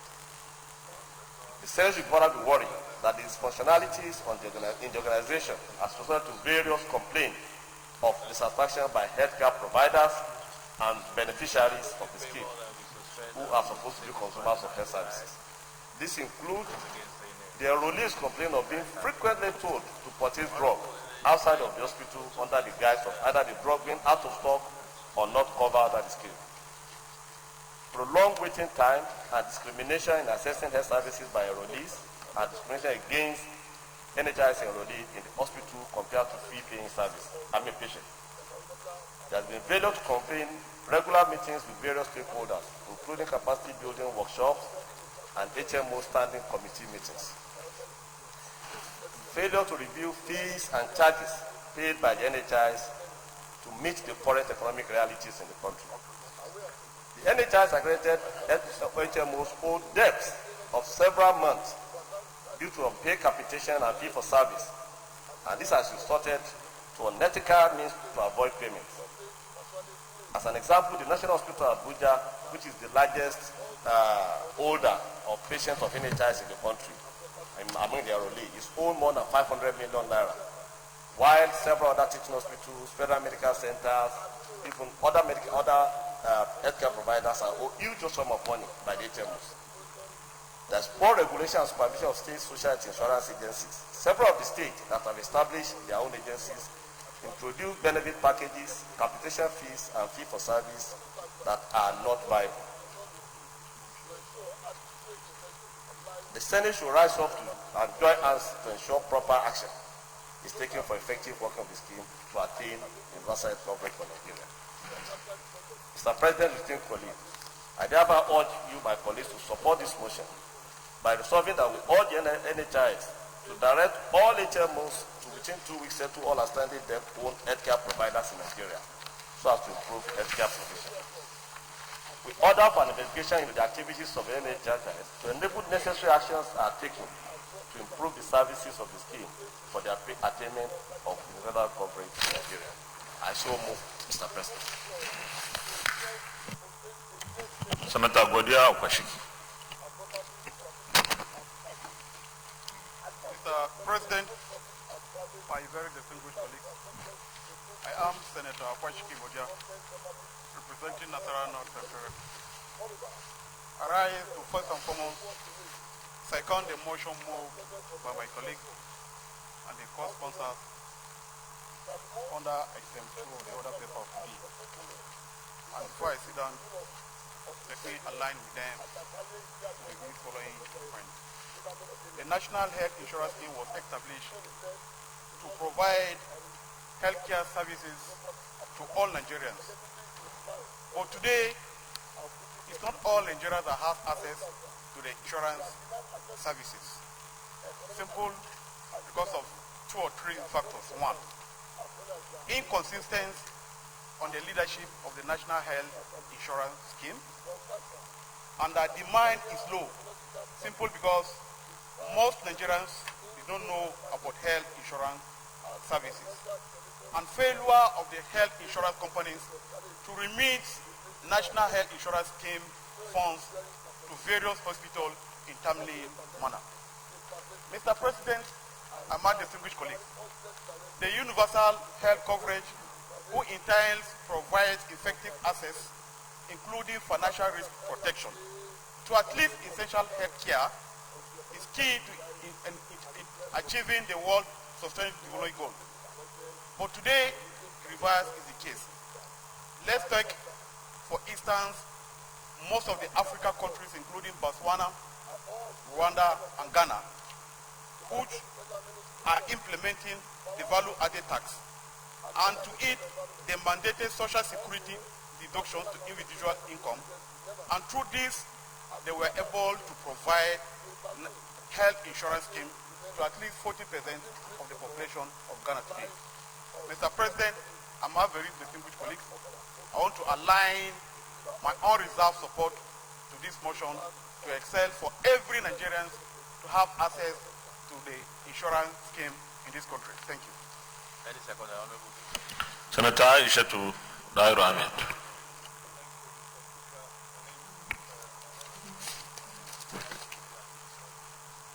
Thank you, Mr. President. I am Aisha Dairo Ahmed Kimani, Senator representing Adamawa Central. Mr. President, distinguished senators, colleagues, first and foremost, I would like Those in favor say aye. thank the Those member against of it? this motion, The and ayes also have it. to align myself with the previous speaker. Again, Mr. this is Speaker, the National similar to Health the Insurance first one. Scheme was Master established. Committee on the father to committee on The relevant National policy Health considered. Insurance Scheme was established in 2005 by Act number Honorable Kazari. 35 of the 1999 with a worthy vision for providing effective, quality and affordable universal health care services to Nigerians. But unfortunately, Mr. President, it has far fallen below the expectation of Nigerians. Mr. President, the National Health Insurance Scheme, just like any other scheme, is faced with so many challenges. But the most critical of it is that several hospitals and related services providers are heavily owed by the health maintenance officers, despite the release of over 411 billion naira since 2005. Mr. President, distinguished senators, colleagues, if they are heavily owed, how will they perform? How will they succeed? How will they attend to their patients? It's just not possible. Secondly, Mr. President, some of the health maintenance officers that are found to be unfit in their operation are continued to be retained despite their deficiencies. Thirdly, Mr. President, respected colleagues, in the recent revelation by the NHIS, which alleged that some stakeholders that are closely linked to some of the HMOs, that's the health management organizations, have found their ways into the management and board of the National Health Insurance Scheme. And if that is so, this NHIS is supposed to be the control and the checkmate and the put a check on all these HMOs. And now there are the same people that are in the management as well as the board of the NHIS. Mr. President, these three key critical factors discourages Nigerians from enrolling into the NHIS scheme. I think going by such, the enrollment is not less than 5% of the Nigerian population. Mr. President, distinguished senators, colleagues, the prolonged leadership vacuum in the NHIS scheme has also worked against the vision of the scheme. Mr. President, respected distinguished colleagues, I am supporting this motion and prayers of the motion. In addition, it will be good if this act will be reviewed again with the view of getting Nigeria to get what they are supposed to get by the establishment of this National Health Insurance Scheme. Thank you, Mr. President. Thank you, distinguished colleagues. Senator Lawrence Orujabo. Thank you, Mr. President, distinguished colleagues. My name is Orujabo Lawrence. I represent the good people of Bayelsa West Central District. I rise to support this motion. However, there will be need for us to place some background. The National Health Insurance Scheme, currently as it is, covers only the formal sector. And this is a fact we must consider. So that the fact that it's covering only the formal sector limits accessibility to the generality of Nigerians.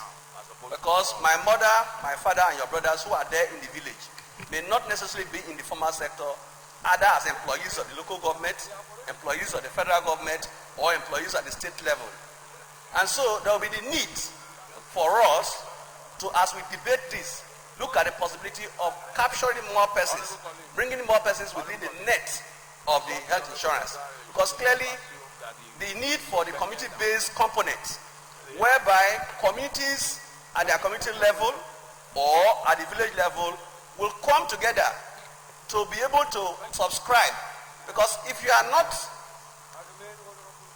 an enrollee, the benefits of the insurance scheme will not be accruing to you. And so as we debate this, there will be the need for us to urge the National Health Insurance Scheme to take up the component of the community-based health insurance. Because as the scheme is, it ought to include the non-formal sector. And we mean the non-formal sector, it relates to the farmers, the fishermen, the artisan, and those who are not having formal employment. And until this group of persons are well captured and brought within the net of the health insurance, will actually be pouring water on the back of the dog. Because all we'll be doing is that we are only going to limit ourselves to the formal sector. And we know that the level of those employed in the formal sector compared to those who are in the informal sector is quite disproportionately in favor of those in the formal sector. So distinguished colleagues, Mr. President, distinguished colleagues, I want us to look critically to encouraging the National Health Insurance Scheme, as soon as it gets its feedback, to look at the possibility of giving impetus to the community-based health insurance, because that is the only way we can have universal basic coverage, because the non-formal sector is the major chunk where, because you and I, we can pay for our health services, and others who are closer to us who can pay. But that non-formal sector, which form the huge and the largest chunk of the population, are not accessing the healthcare services, because if you go to the hospital, if you don't have the money, what you will call fee for service, you will not access healthcare services. So my distinguished colleagues, I want us to look critically at the possibility of urging the National Health Insurance Scheme to take up immediately the aspect of the community-based health insurance, so that our brothers and sisters who are in the rural area will be covered by the scheme. Again, I want to thank Dr. Luriekbe, who has moved this motion. Though I'm a co-sponsor, I think it is timely, because without this, even the issues we discussed earlier with regards to primary health care will be nothing if we don't get an insurance scheme that is effective, that covers at least 80 to 90% of Nigerians. I support this motion, and I urge all my colleagues to support this motion. Thank you, Mr. President. Senator Betty Apiafi. Mr. President, distinguished colleagues. Mr. President, I commend my colleague who brought this motion this afternoon. And I'd like to state that most of the concerns of this motion and worries of this motion could be attributed to the fact that we have had management crisis in the NHIS. This crisis started way back in 2017. As at that time when this crisis started, most of the HMOs, for instance, had their licenses due for renewal, and their licenses have not been renewed up until now, because the crisis spanned 2017, and it was just on the 1st of July that the President appointed a new Executive Secretary to the NHIS. Now, Mr.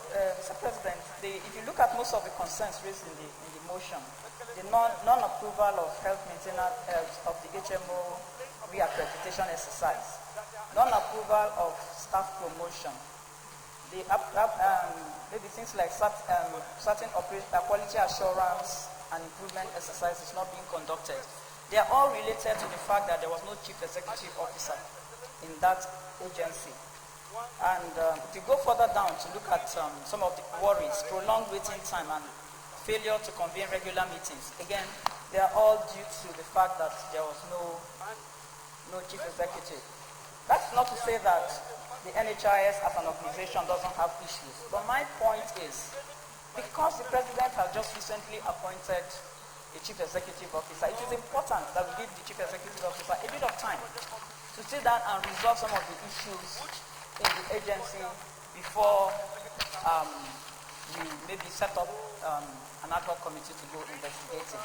It is okay for the motion to come this way, and then we can pass the information to the new chief executive, so that he's very much aware of the concerns of the Senate, and then we give him a bit of time to settle on the job before we make any further move to investigate the agency. Because for almost 3 years, the agency has been in a comatose state, and it is even so bad because at a point when the crisis was going on between Minister of Finance, that's Minister of Health, and the Executive Secretary of NHIS, it got the staff even got divided into two camps. So the new chief executive has an enormous task to get his agency together, put his workforce together, get the HMOs quickly reaccredited, pay off outstanding debts, because the fact that the HMOs have not been reaccredited and paid has actually strangulated most of the tertiary institutions, the teaching hospitals in Nigeria, because most of the civil servants that are treated by the teaching hospitals are paid by the HMOs, and it has really affected the health sector a lot. So my only concern here is we need to give the chief executive a little bit of time to to get to resolve some of the very urgent issues in this motion before maybe we go visiting or go to, investigating the agency. Thank you very much, Mr. President. Thank you very much, Senator Bashiru Ajibola. Mr. President, distinguished senators, I'm Dr. Surajudeen Ajibola Bashiru, a senator representing also Central Senatorial District.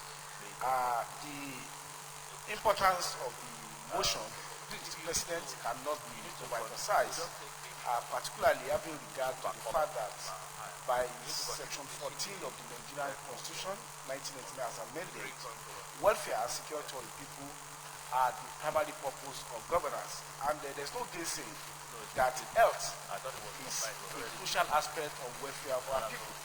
One of the certainties of life is still health, and of course, death.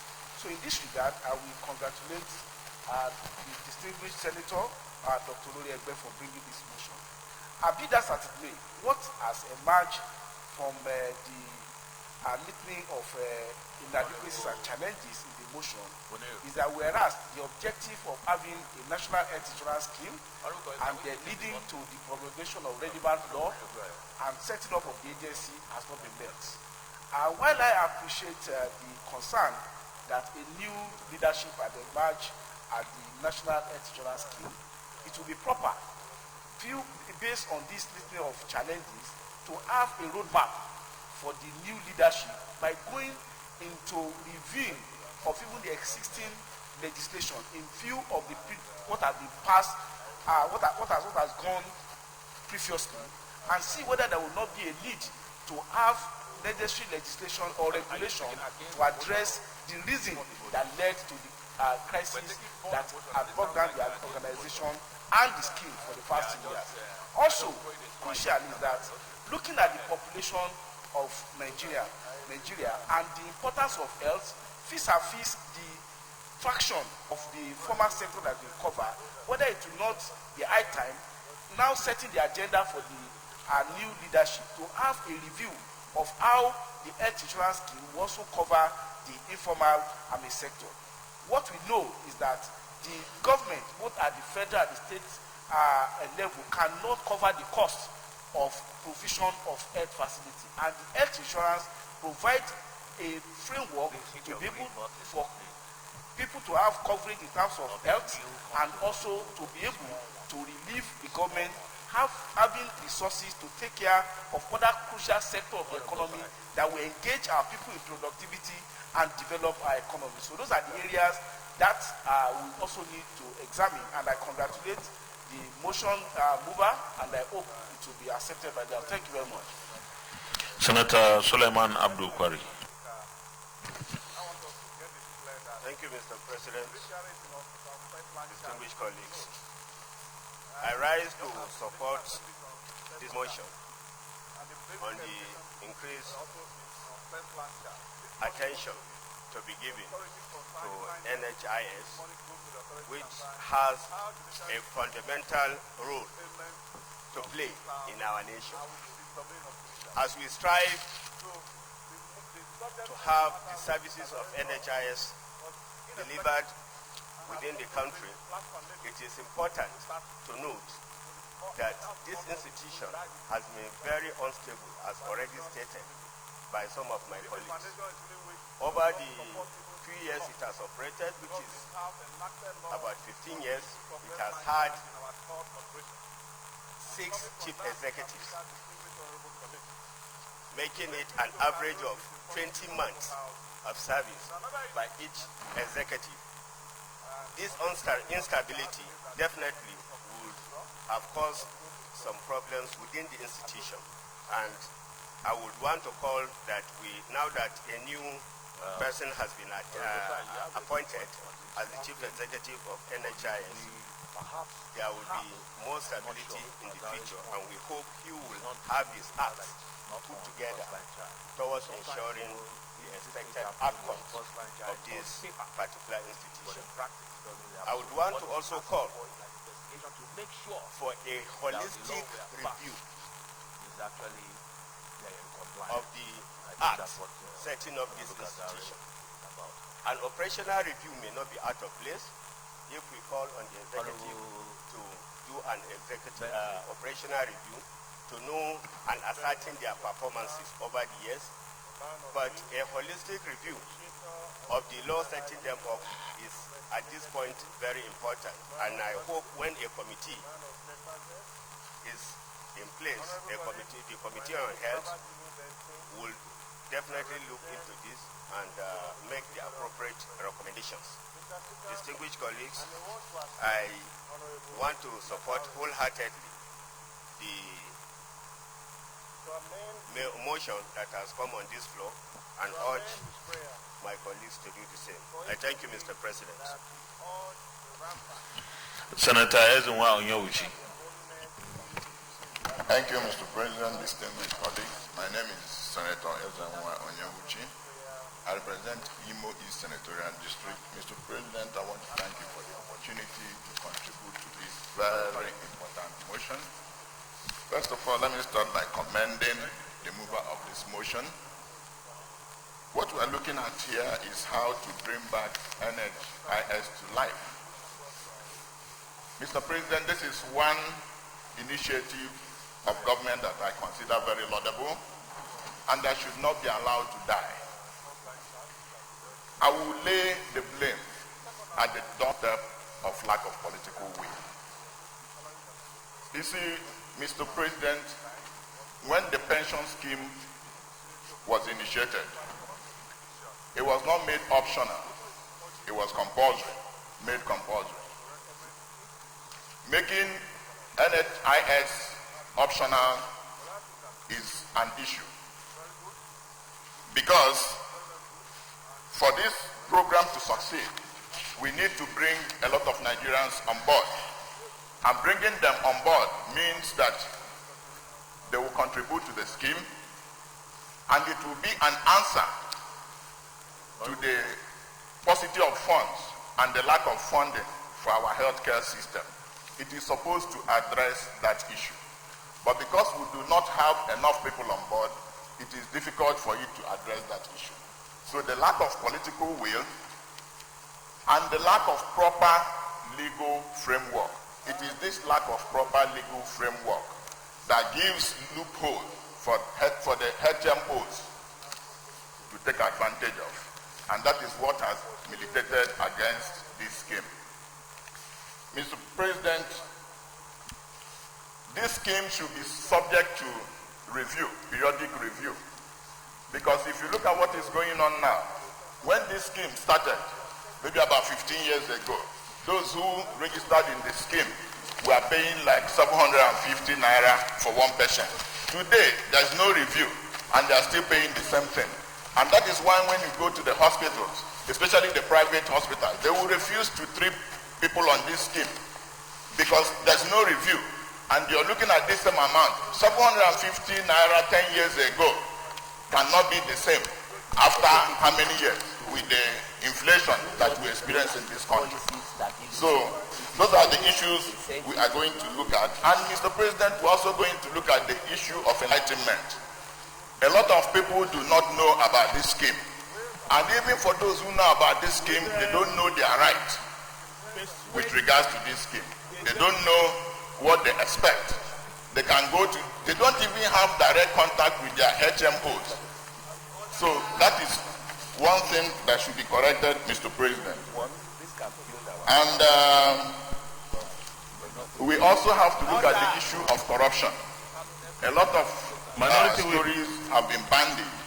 We are waiting for the you. HMOs do not have direct contact with the people they are dealing with. Industrialization. And some of and them just registered. And because they have registered, they access funds from government. So that is exactly what they are doing. They access funds from government and they do not offer the services they are supposed to offer to the enrollees.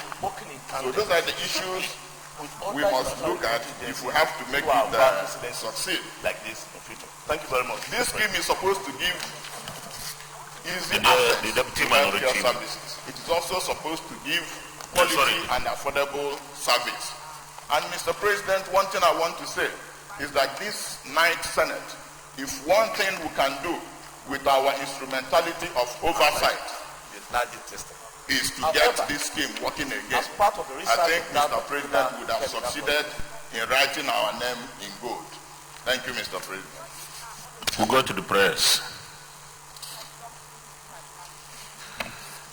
Prayer number 1, urge the NHS to direct all health maintenance organizations, HMOs, to within 2 weeks settle all outstanding debt on all healthcare providers in Nigeria. But before I put the question, we all know that the Chief Executive Officer of the NHS is a new person, and I think we should maybe give him a little bit more time before he starts just paying out money. I don't know whether, yeah, Senator Lawrence. Mr. President, distinguished colleagues, my name is Paul Lawrence. I represent the productive people of Bayelsa West Central District. Mr. President, I think the point you have raised is quite apt, and so I want to rise for an amendment to the first prayer so that we are not in a military democracy where there are ultimatums. So I think I will suggest, and I want to move an amendment to prayer 1, if I have the leave of Mr. President. You can go ahead. Urge the National Health Insurance Scheme to direct all HMOs to pay all outstanding debts owed healthcare providers without any time limit.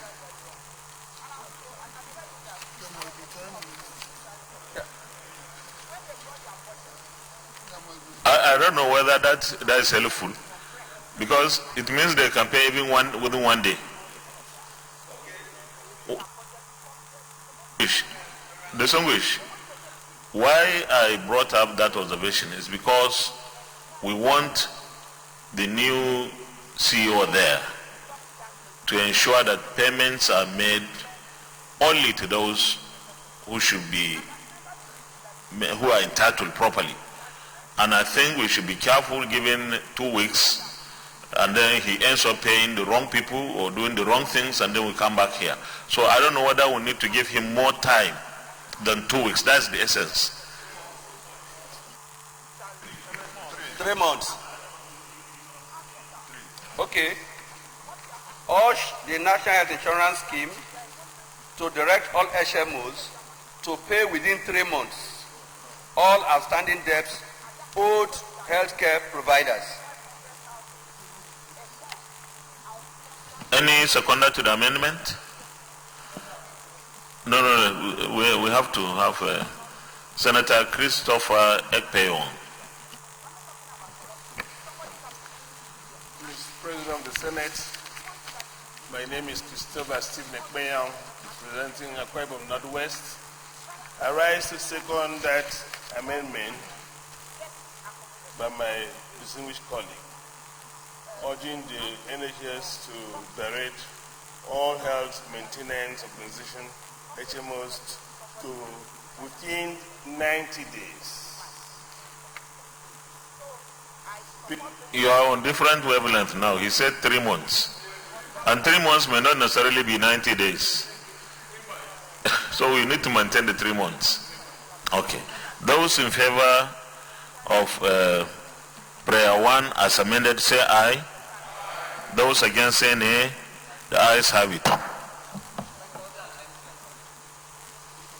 On prayer 1? Okay.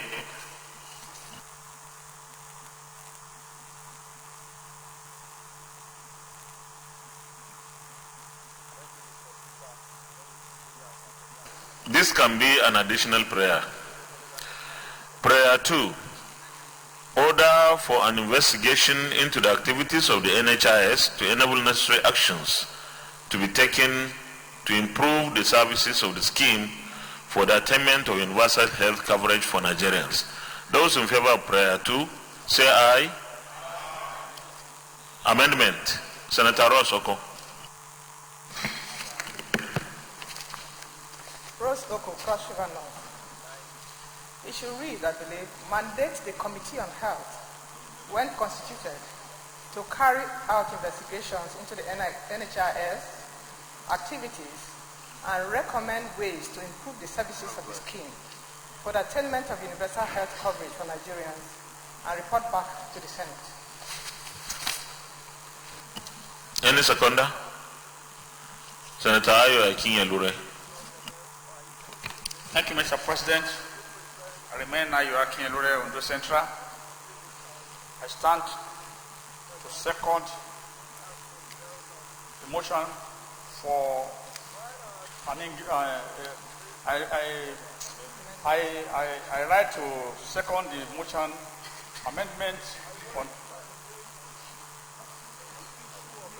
I rise to second the motion for amendment of 2 for an investigation into the activities of NHIS. Just as she amended it, so that we. Thank you very much. Those in favor of prayer 2 as amended, say aye. Those against, say nay. The ayes have it. Additional prayer. Additional prayer, Senator Bima Enagi.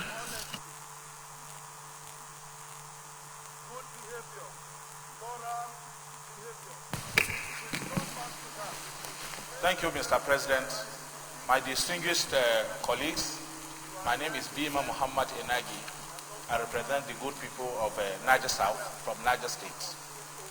The additional recommendation I'm making is in respect of some organizations, some ministries, some agencies in the country that have not keyed into this program. For example, Central Bank, NNPC, Nigeria Customs, they have not keyed in. So the amendment should be such that these organizations will be compelled to key into this, into the scheme. Thank you.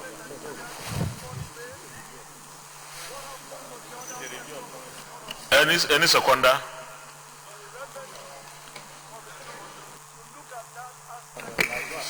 Sorry. It's meant to be additional prayer. You are not amending anything.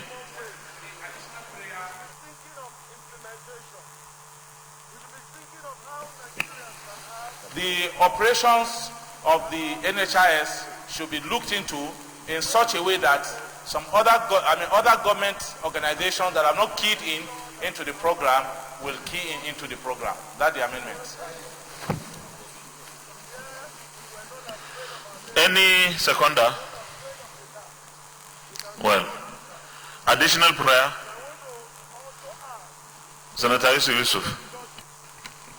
Thank you, Mr. President. The additional prayer is in respect of the outstanding debts, like I've said earlier on. Urge all the NHIS to verify all outstanding debts for all the healthcare providers in Nigeria before effecting the payments. Any seconder? This is a bad day for additional prayer. Senator Adedayo. This is additional prayer. That the Committee on Health, when constituted, should carry out a holistic review of the NHIS with a view to increasing the participation by more Nigerians, so that there should be greater coverage of Nigerians by the scheme. Any seconder? Senator Ajibola. Mr. President, I'm Dr. Surajidin Ajibola, Osun Central. I second the motion moved by Senator Adeyeye from Ekiti. It's safe to add if it's... No. Kondi, you can't add anything. Those in favor of the additional prayer by Senator Prince Adedayo Adeyeye, say aye. Those against, say nay. The ayes have it. Additional prayer, the last one. Thank you, Mr. President. Remain Senator Akinye-Lure, Central.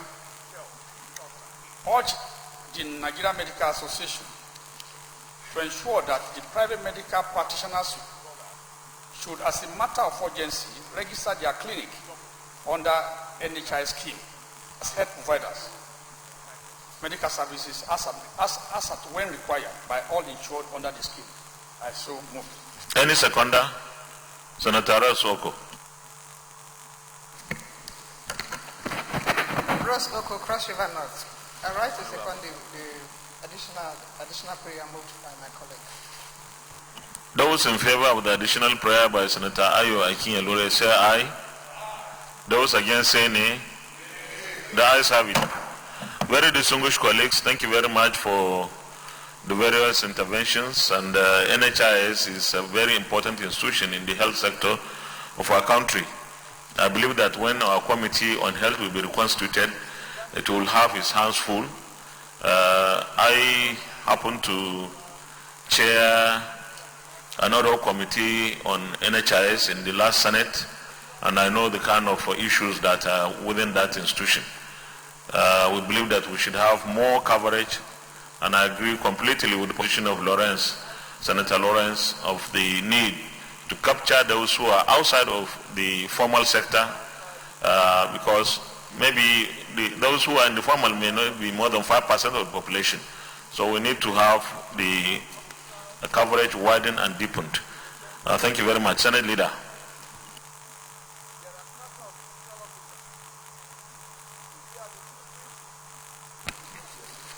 My distinguished and highly respected colleagues, the third order of the day is a motion standing in the name of Senator Emmanuel Okajev on the Benue tanker explosion.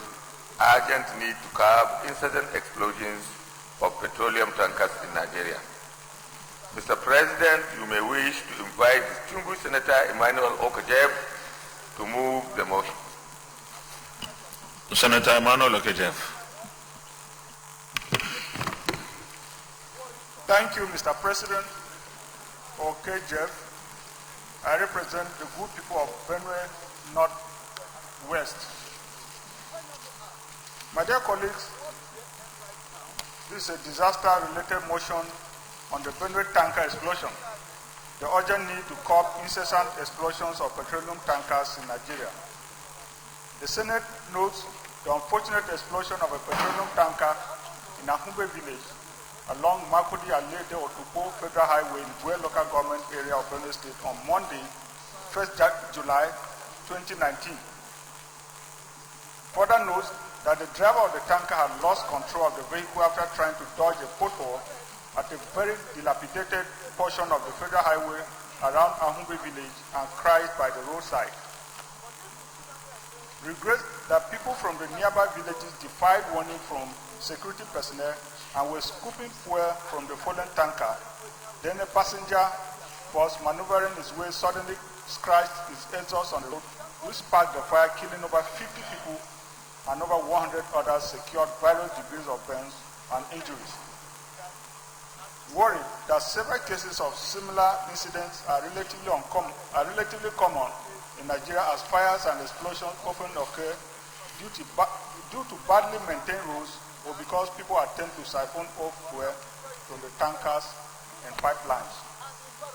Disturbed that the death toll could rise as many of the injured were in critical state at the Benue State University Teaching Hospital, as most victims were severely burnt, while the least of them secured 75% lower degree burns, that more critical cases were being referred to other hospitals. Concerned that nearby houses, shops, cars, and other valuable properties were burnt down in the explosion worth millions of naira. Aware that the federal government has awarded contracts for the dualization of the Lakia-Mkode-Enugu road covering the Makudi-Alede-Otupo Federal Highway where the incident occurred. Cognizance of the urgent need to end the unfortunate incessant incidents of petroleum tanker explosions in Nigeria by preferring sustainable solutions. The Senate therefore resolves to commiserate with the people and government of Benue State for the ugly incident and the painful death of over 50 people in the inferno. Second, to urge the National Emergency Management Agency and the Federal Ministry of Health to quickly intervene and assist the families affected and victims undergoing medical attentions in various hospitals. And thirdly, to set up another committee to liaise with the relevant agencies, organizations, and stakeholders to identify the remote and immediate cause of incessant petrol tanker explosions in Nigeria and recommend appropriate and sustainable solutions to the Senate within 8 weeks. Mr. President, my dear colleagues, I so move. Senator Abamoro. Mr. President, distinguished colleagues, this is actually very sad for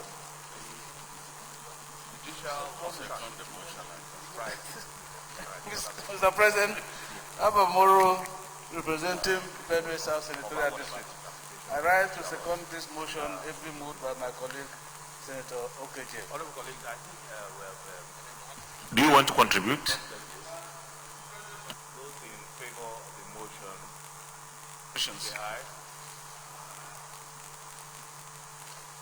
Mr. President, like I said, this is very sad for the good people of Akumbe village where this incident occurred on the Makodi Aliede Utuburu.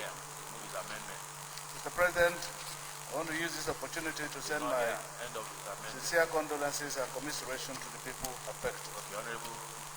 Mr. President, this draws our attention to the urgent need to ask that the relevant government agencies intervene in the rehabilitation of that road. That road actually is a very, very bad portion of the federal highway in Benue State. Mr. President, as we noticed yesterday, in the course of our discussions, we observed that most of our pipelines, and of course tankers in this instance now, are very aged. And at the slightest impact, they can explode. We find some tanks on the tankers and fall off the tanker. And therefore, Mr. President, at the appropriate time, I want to be allowed to make an additional prayer to that effect. Thank you, Mr. President. Senator Gabriel Susan. Mr. President, I'm Gabriel Susan, Benue Northeast. Mr. President, this, even though it's an accident, speaks volumes of the situation of our roads. Mr. President,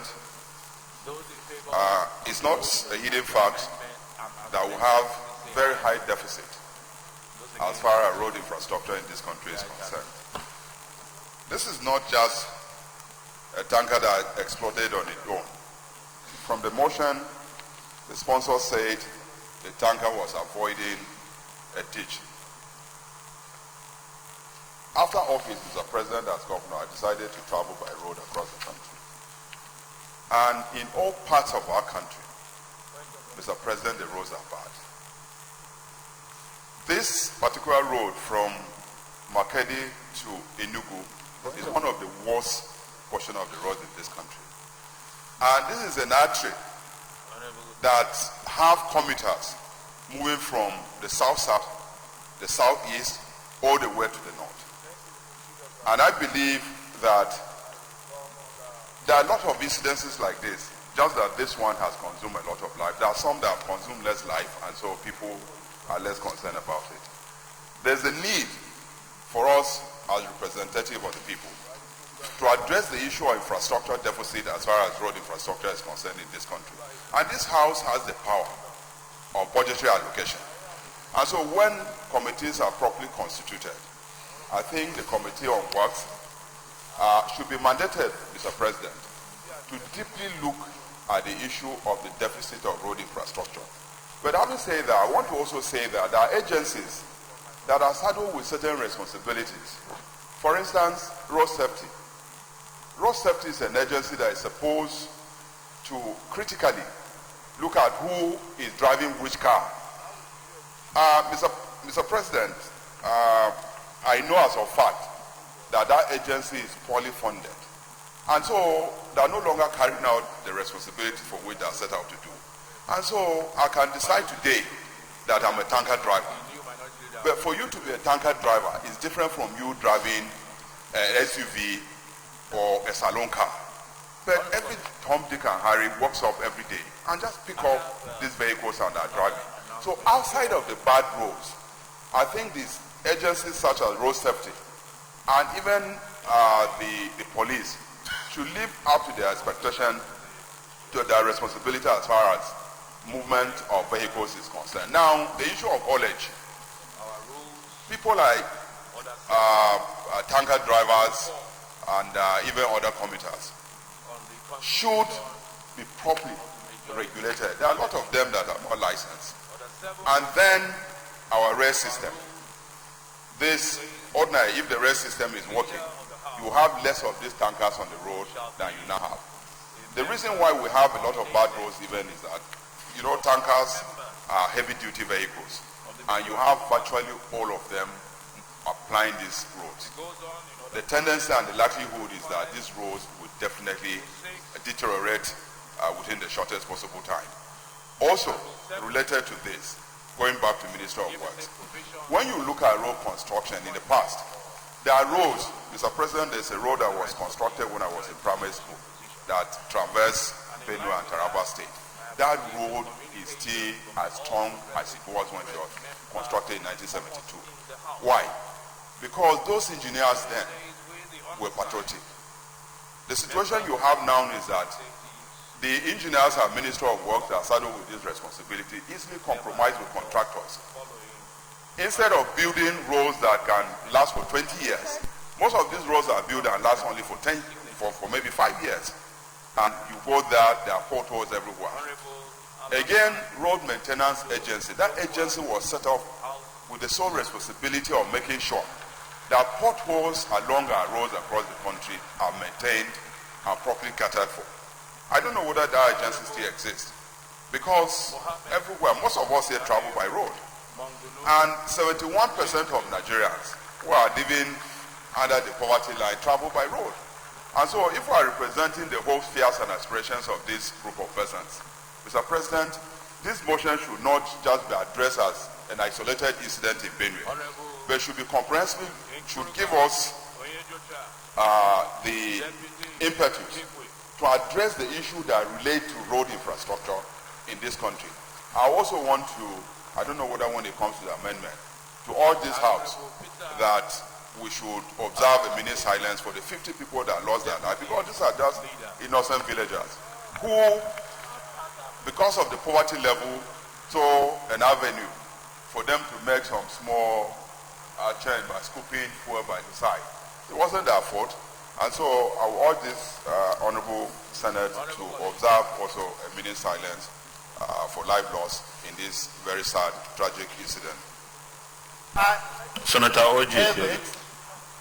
In a top referral institution in West Africa, are receiving anti-cancer chemotherapy. My name is Senator Ochendo. I represent Abia Central. First, let me sympathize with all those that are affected by this disaster.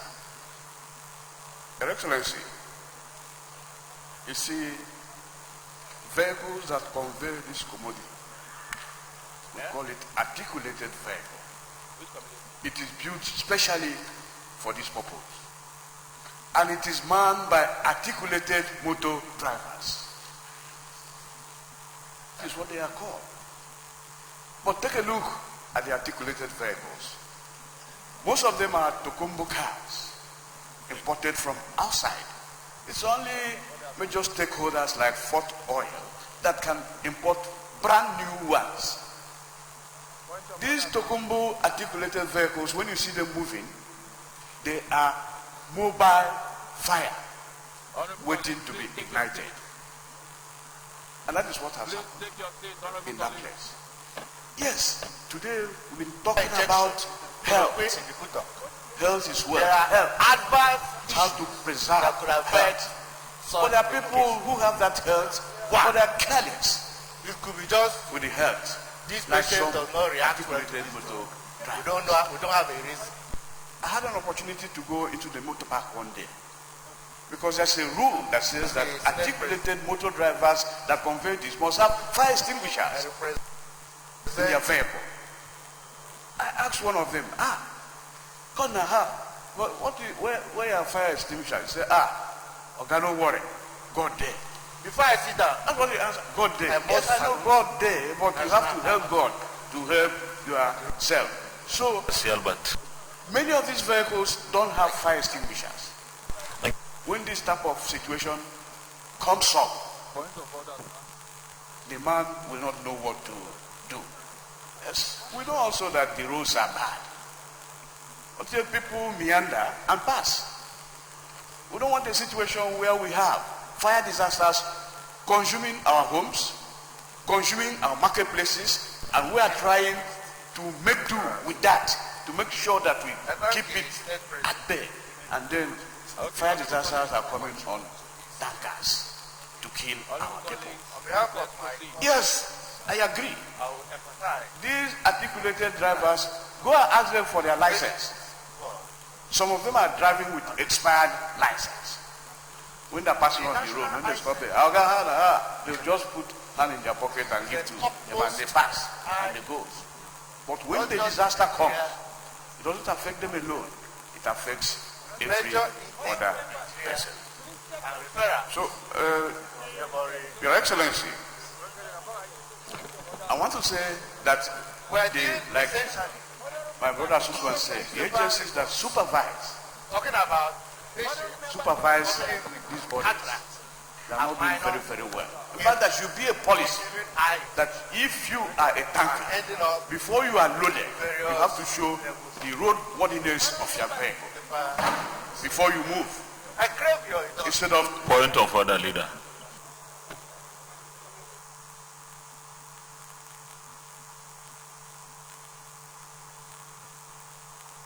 We extend our time beyond 2 p.m. Order 13, we extend the time of this debate beyond, we waive over 13 so that we can extend the time beyond our special closing of the session of this House. I so move. Those in favor that the Senate sits beyond, minority. Thank you, Mr. President. I thought you don't want the minority to speak anymore. But you know that I want the minority not only to speak but to stay. That after the majority need to support the majority, and I so support, Mr. President. Thank you very much, opposition leader. Those in favor that we sit beyond 2 p.m. say aye. Those against say nay. The ayes have it. OG. Thank you. Let me just round up. I was saying that these agencies don't do good supervision. But those who drive these vehicles must be more careful because they have to preserve their lives and lives of others. On that note, Your Excellency, I sympathize with my people from Benue and then with all those who have been affected negatively by this disaster. Thank you. Thank you very much. Senator Nicholas Tofowomo. Thank you, Mr. President. My name is Nicholas Tofowomo. I'm representing Ondo South. Tanker explosion is becoming an integral part of our society and is becoming a national embarrassment. And we need to sort it out. The issues are so enormous, but let us look at it one by one. A tanker that is moving from A to B is trying to avoid potholes. Definitely, FEMA is saddled with the responsibility of taking care of the potholes. But potholes are everywhere. Any road you go, like where I come from Ileoluji to Betu, there are over 500, there are over 100 potholes. There are some areas that are not passable anymore. It's everywhere. So we should hold FEMA responsible for all these potholes. They must live up to their responsibilities because by 7 o'clock in the night, most of our drivers, they just gamble on the road and they don't know where the potholes are. So we must hold FEMA responsible. That's number one. Then there are also human errors. You see a tanker driver driving driving a tanker from Lagos going to Kano that will take more than 12 to 24 hours. They don't have enough rest. So there should be a solution to that. It's not only our portals. Tanker drivers, they drive from morning to night because they want to meet their target. It's totally unacceptable. There are also mechanical errors. All these trailers, when last do they go through the normal checks, their roadworthiness? These days, there's nothing like roadworthiness. Even if you want to collect your roadworthiness, they will just tell you to go and pay and they issue a certificate. It doesn't make sense. We have to look into that. Then about rescue operation. Who is responsible for rescuing our fallen tankers? When I was a commissioner, Mr. President, in Ondo State, you can imagine federal road safety, they don't have a towing vehicle. So when a trailer falls on our road, they have to be going up and down to get towing vehicle. So I want federal road safety to be properly funded so that at least there can be a towing vehicle in each state. So if any tanker should sustain an accident, then we can easily mobilize. They can easily mobilize to the side and remove the tanker. Then there should be a synergy between Nigerian police, the federal road safety, and the fire brigade, because I'm sure there are many states where we don't have fire brigade anymore. So before there's an explosion, we should have been able to rescue the situation. Also, we need transport education. Many people don't know what to do when there's an accident. Transport education, we educate people to let them know that as soon as there's an accident, this is what to do. Try to cordon off the place so that people should not come there and start taking advantage of the fallen tankers. So my submission is that there should be a synergy between federal safety, Nigerian police, and other agencies so that we can avoid future explosion. Thank you, Mr. President. Senator Stella Odwa.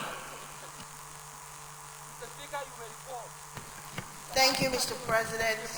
Dear colleagues, my name is Senator Stella Odwa. I represent Anambra North. Mr. President, I want to sympathize with the people of Benue State for this horrible accident. But Mr. President, some of these accidents, particularly petroleum tankers accidents, they are preventable to a large extent. The reason for that is that in petroleum law and in safety policy of petroleum loading, there are things that tanker drivers are supposed to be in compliance with, i.e., because you're carrying hydrocarbon, you're not supposed to just load the tankers. Every tanker is supposed to be calibrated. The reason for that is to ascertain what they can and cannot load. And so they load to the max level and leave no space in between. Again, because as they travel along the road, the vehicle shakes, and so the evaporation takes place. To contain that, every loaded tanker is sealed with nitrogen. Now, the reason why they are sealed is to minimize the content evaporation of the product they are carrying. All these are geared towards, Mr. President, to avoid incidents and accidents such as this. The other one is sensitization, that when a tanker falls, regardless of where it has fallen, people should run away. Evacuation should be done immediately. What happens now is that when a tanker falls, people approach the tanker instead of running away. Mr. President, precautionary measures again, because safety is always important in petroleum loading. Tankers are not even allowed to load except the gasket is closed. And so all these measures were done to ensure that we minimize what happens to standby and those driving those tankers. Yes, there are bad roads everywhere, but those accidents are to a large extent preventable if we ensure that NNPC mandates tanker drivers to ensure that when they load, they do it in line with the safety policies.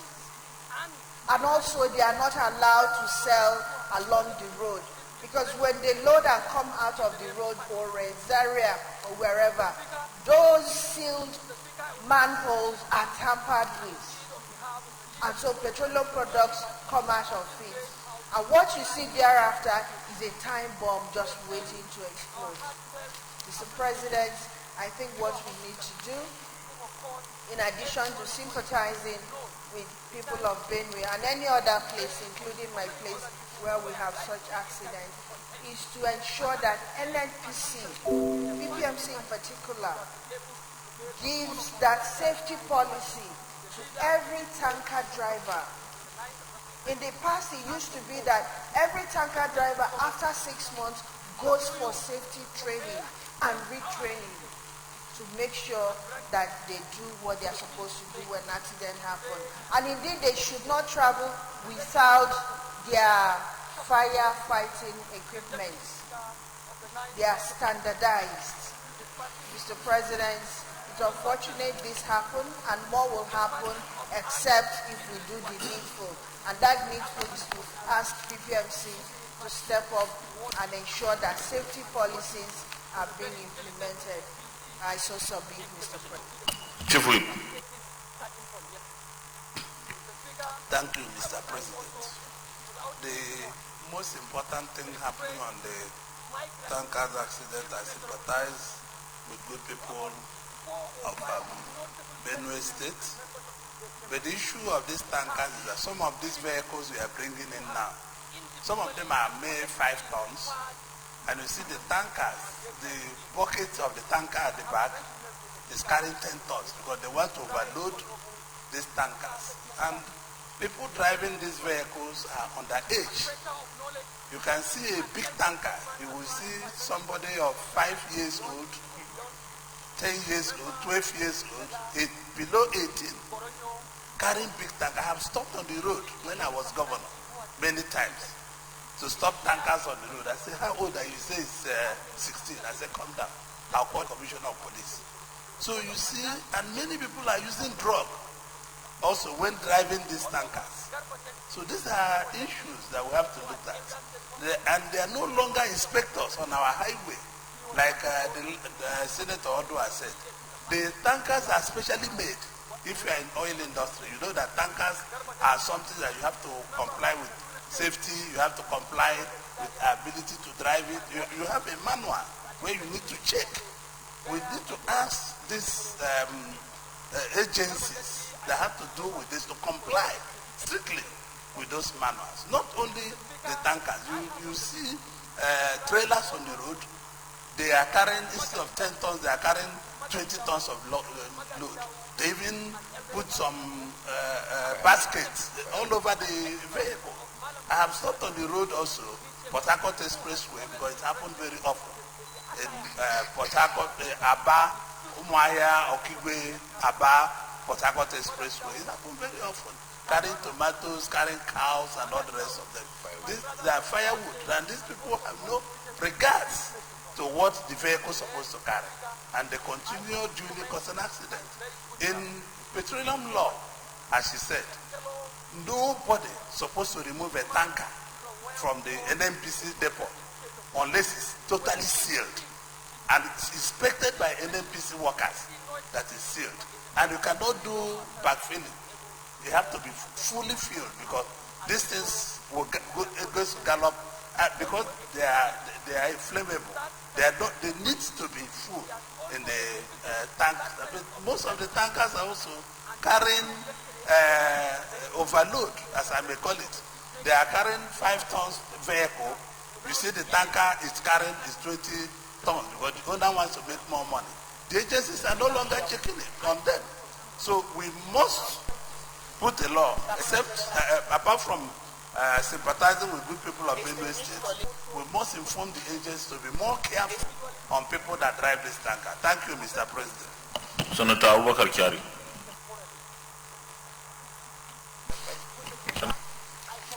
Thank you, Mr. President. My name is Senator Abubakar Kari, Senator representing Borno North.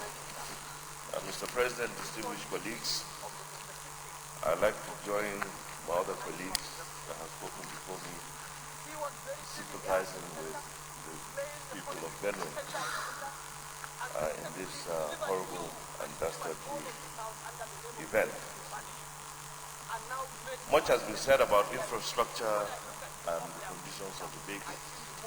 I don't want to dwell on that, but the other important issue that I want to talk on is the importance of educating our rural communities. In fact, wherever they are, even inside, we have seen pipeline explosions in urban areas and other areas, and rural areas, be it pipeline or tanker explosions.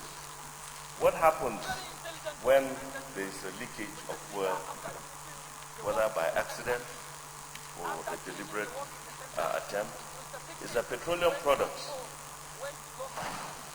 has a vapor that is heavier than air. That is very, very important to understand. It's heavier than air. Whenever there is a leakage or there is spillover, the vapor stays at the level below that of the height of a human being. Because it's heavier than air, air presses it down. So it stays there and lingers on for a very long time.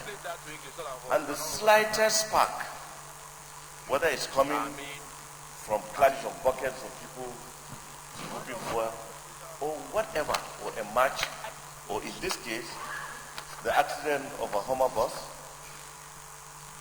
explosions just happens not from the fuel that is inside the tanker, but from the vapor that is around. And that's why the spread is instantaneously and spread very, very rapidly and in a wide area, because the vapor is all over. Instead of going up, it's going sideways and engulfing everywhere. So I think it's very important, Mr. President, distinguished colleagues, that we educate our people that whenever they see fuel products, be it AGO, petrol, or even gases, that they should stay away as far as possible. Because it is not the particular fuel that is inside that tanker that is the danger. The danger is the vapor that is engulfing around them, and they will not see it. It's invisible. But they are within the vapor, and the slightest spark ignites that vapor. And that's why it goes so rapidly and also consumes a lot of people. So I think it's very important, beyond the infrastructure, like we all understand, there are potholes everywhere. We could start talking about how to deal with the potholes, or how to deal with educating the drivers or the tankers, or getting the tankers right. I think this is the easiest way out, is to educate the people. National orientation agencies to come on board and go and educate. I know there was a time they were doing that, but they would just do it after an event. After an unfaithful event, they do it for a few weeks and that's it. It should be a continuous process so that people should be well educated. Thank you so much. Senator Ibrahim Gobir. Thank you very much, Your Excellency, distinguished colleagues. First, I would like to seize this opportunity to condole the people of Benue and then the senators here around and the victims for the unfortunate incident. But apart from that, there is need also to urge the Federal Ministry, for example, of Works, to ensure that FEMA goes around in all the country about filling all those potholes. Because without that, we will continue to have this kind of problem. Then thirdly, there is need to caution the drivers, because it's through their meandering they create that problem. And if they continue that, there is no way we cannot have this.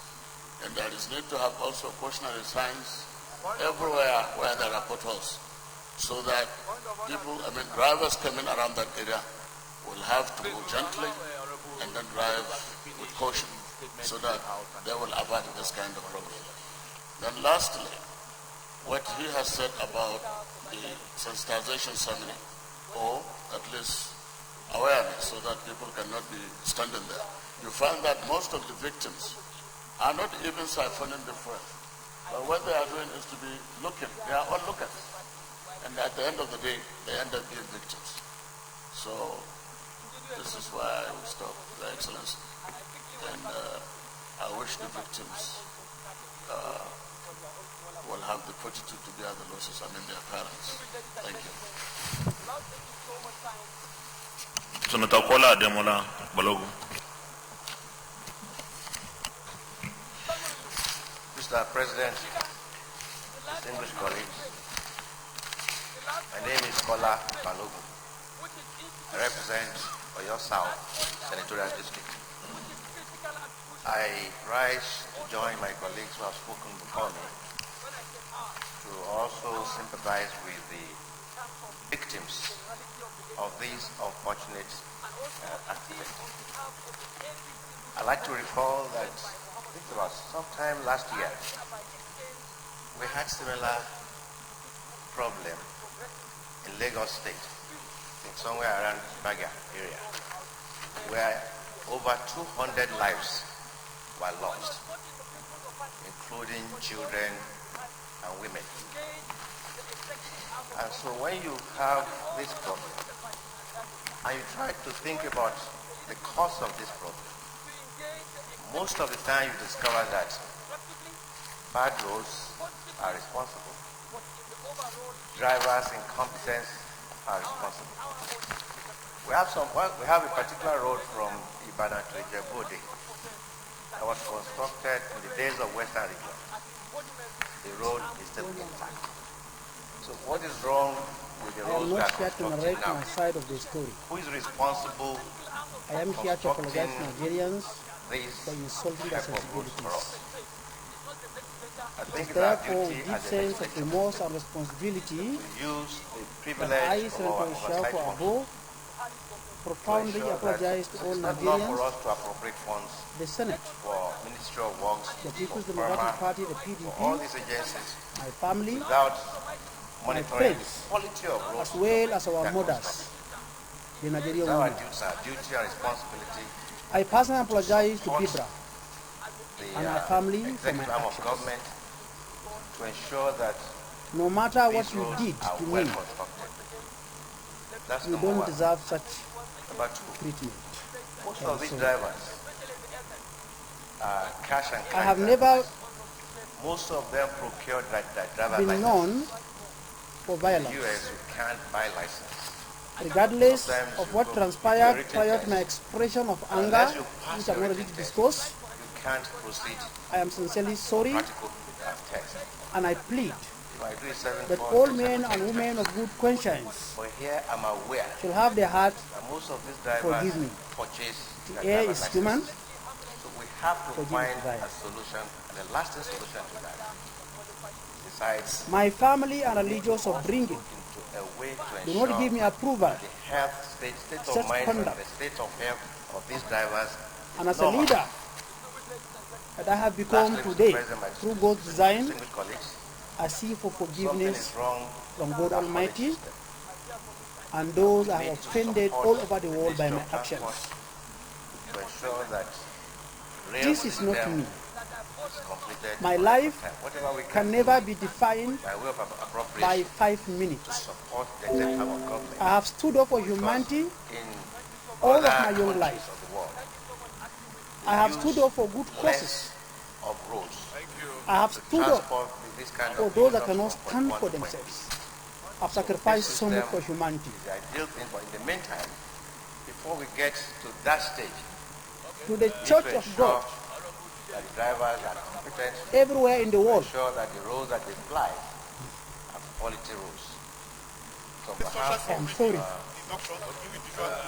my colleagues, As an ambassador of Christ Jesus, I also like to take much out sympathize is expected from me, and I should live like Christ watch Jesus. this Indeed, this episode has taught me a very great lesson. Both as a private citizen of the Federal Republic of Nigeria and a public office holder, particularly the high office of a senator, upon whom Senator Michael public Nash. praise is bestowed lavishly. Finally, I show Nigerians, especially the youth and the people of Adamawa Northern Central District, of my good conduct and behavior. God bless you all. I won't be taking any questions. Thank you.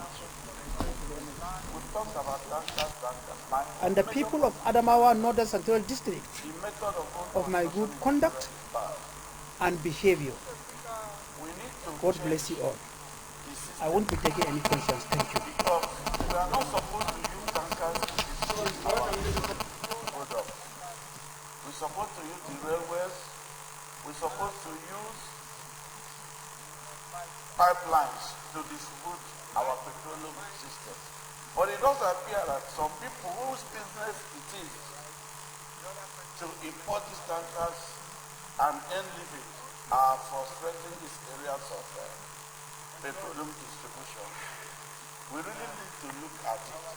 Like in my state today, my governor has left the road building based on asphalt lane to concrete money. I don't know whether Senator Lawrence. Mr. President, distinguished colleagues, my name is Lawrence. I represent the majority people of Bayelsa West Central District. Well, additional prayer. And once we try this method, my dear colleagues, accidents come. The railways, even when we're small, the railways were used Thank you, as Mr. President. The additional to transport this product from Port Harcourt to the formal sector, because maybe those who are in the formal may not be more than 5% of the population. So we need to have the coverage widened and deepened. Thank you very much, Senate Leader. Was very less, or they were very few. Another area is that the pipelines are no more working. I can remember very well it was built in Yola. The last time they pumped direct from Port Harcourt or wherever to that depot was in 2006. Since then, it has never had direct. English colleagues, thank you. Just like other areas. I wish that by the time we refurbish our refineries and repair our pipelines as deliberated here yesterday, and then pump these oils directly to this done since I started coming to Abuja. And as I'm talking today, there are ceramic industries established this way. We can try this concrete. Let us get to Ministry of Works and the agents responsible for good construction of this road, and then the Ministry of Transport too, to build the rails for this distribution of pipelines. And at the same time, I'm a quantity surveyor by profession. We will specify like 1.5 mm. You are seeing 0.05 mm. So those supervising this road should also be called to book for me. Mr. President, I support this issue clearly, and I submit part of those who are supporting this motion. Carefully move back. Thank you, Mr. President and distinguished colleagues. This motion, first and foremost, I convey my sympathy to our good people in Benue State. I am Plenary representing the good people of Anambra South. I am a practical operator of tanker in Nigeria before I became a senator. I have in my fleet then over 600 tankers, and I can contribute to this issue. Mr. President, these are nothing compared to the bogus issues that we are discussing here. If you have a tanker that has a tamper-proof or leak-proof manhole, you can throw that tanker from 30-story building, not 1 single liter of fuel will drop. There are 2 areas that fuel leaks out of tanker tanks. From the manhole, which is 3 in almost all tankers, and then from the discharging hose. This Federal Road Safety, Department of Petroleum Resources, so that we can look into this issue and then mandate that every tanker driver operating in this country You can go anywhere and mold your tank, but make sure that you use this pistol. Some of them use tubes to close their manhole. Immediately the vehicle has problem, the fuel will leak. We have had people that are running transport, tanker driver businesses that has 200-300 tankers on the road every day without having one single of their tanks getting into this kind of issues. So, Mr. President, I would like us to take this issue seriously. Let us reduce the issue of road. When we want to discuss road, we go to Ministry of Transport and Works and all this. But for tankers that has been causing mayhem, I know my state, Anambra State, we have lost so much people between Onitsha and Oji River. So I am of the opinion that federal government, and we can also set up an ad hoc committee that can look into this thing and mandate federal road safety and other relevant government agencies to make sure there's a required standard for anybody that owns a tanker in this country to meet before putting the tankers to the road. I so submit. Senator Tolo Adebi.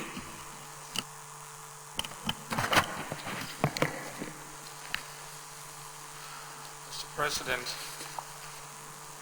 my name is Tolu Odebi from Ogun West.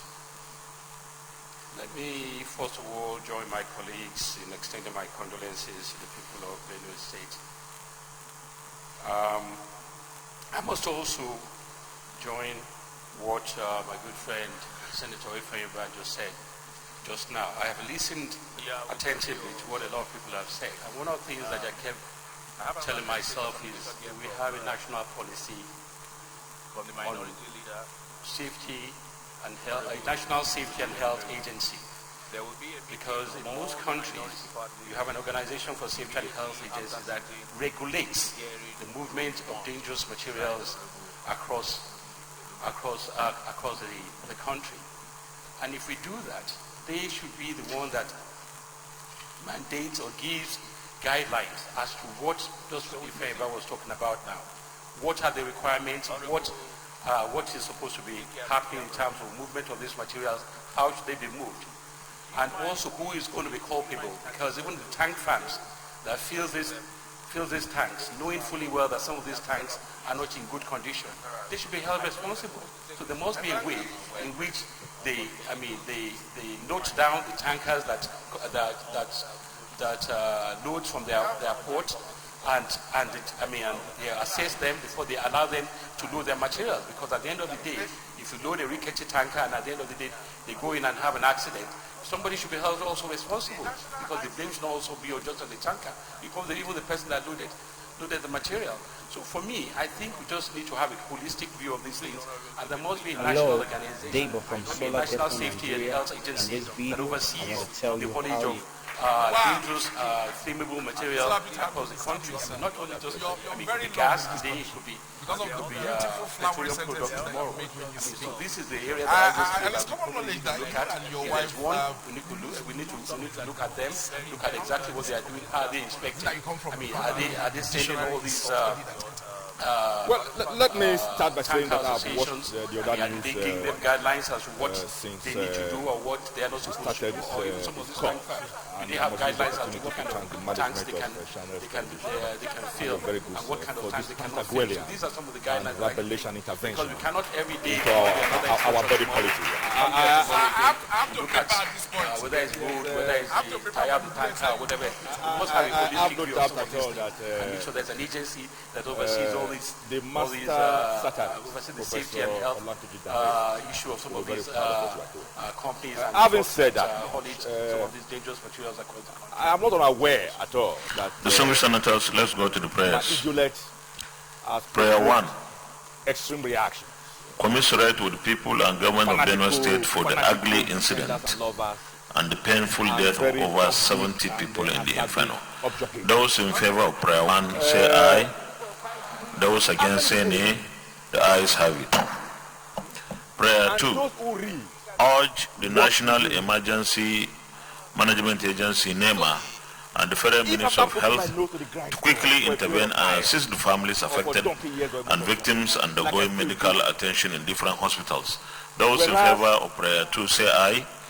Those against say nay. The ayes have it. Prayer 3.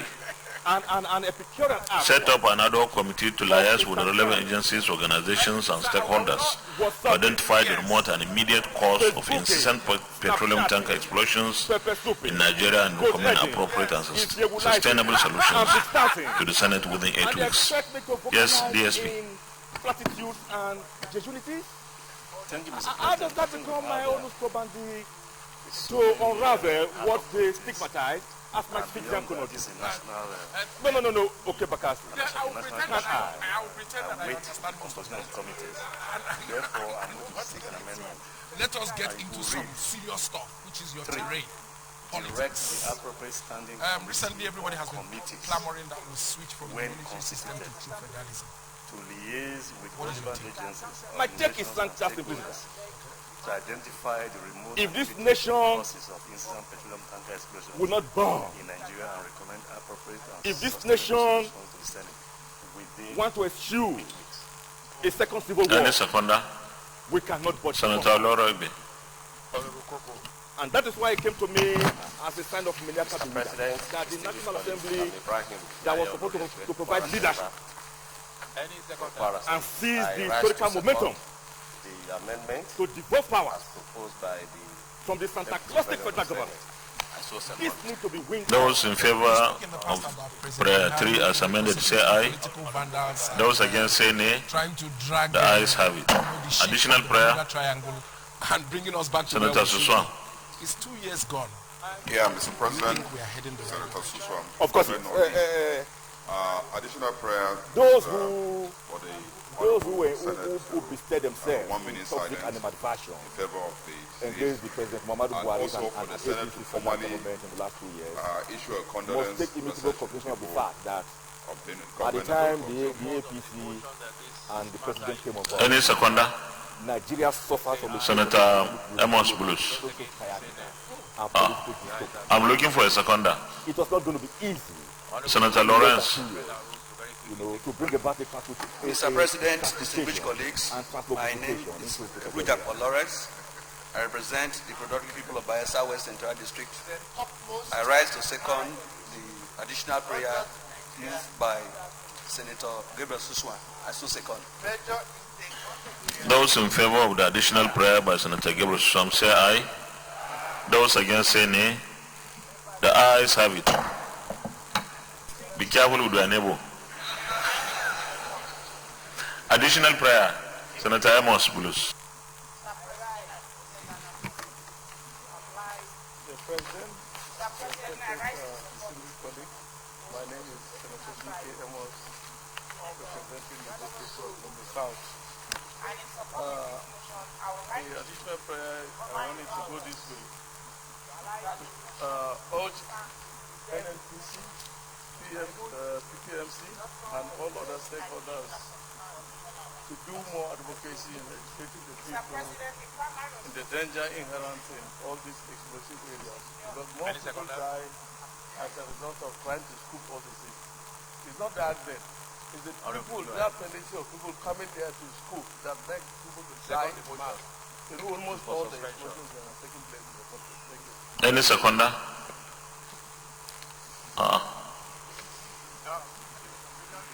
Additional prayer. Senator Abomoro. Thank you, Mr. President and distinguished colleagues. My additional prayer is to urge the Federal Road Safety Commission, the VIO, and other relevant government agencies to intensify vehicle inspection and roadworthiness certification, as most of these tankers hardly pass roadworthiness tests. Any seconder? Senator Francis Fadamsi. Mr. President,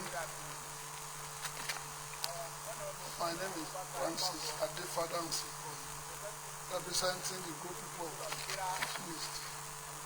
I write to second good neighbor,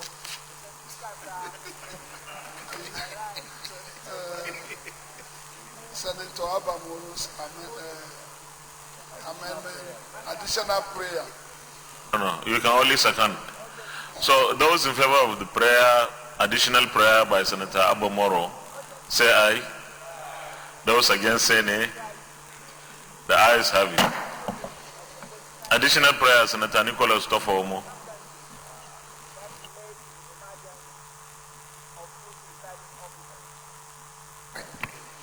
Yes, my name is Nicholas Tufomo, representing Ondo South. Urge FEMA to live up to its responsibilities of maintaining federal government roads promptly. Any seconder? Another casualty. Well, distinguished colleagues, let me also join our colleagues who spoke much earlier to condole with people and government of Benue State on the death of our people, our citizens. It is also true that there are so many negligence and possibly even ineptitude on the part of regulatory agencies. I believe that those regulatory agencies are supposed to step up their work to ensure not only roadworthiness, but that the drivers are also those that are fit and qualified. Let me also subscribe to this idea of NOAA doing a lot more sensitization, and this is supposed to be continuous like it was indicated during the debate. Our roads, for the last 4 years, so much has been done, but a lot more needs to be done. And I believe that when the appropriate committees are in place, we will review the the road situations of across the country and take the appropriate steps through appropriation within the limited resources of this country. But we have to think harder and probably even think out of the box on how our roads will be fixed. Possibly government alone cannot do it. We might need some other funds through some other arrangements. With this, let me ask us for a minute prayer as one of our resolutions indicated. A minute's prayer.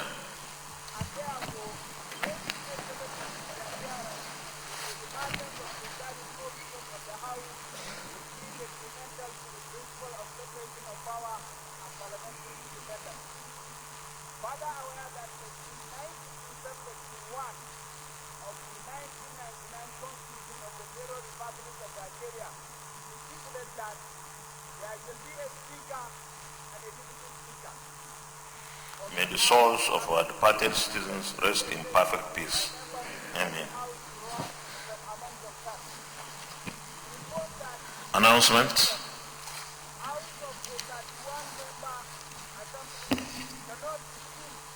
Notice of meeting ad hoc committee on a vaccine injection. This is to inform all members of the ad hoc committee on a vaccine injection that there shall be a meeting of the committee immediately after plenary today, 4th July 2019 at hearing room 1.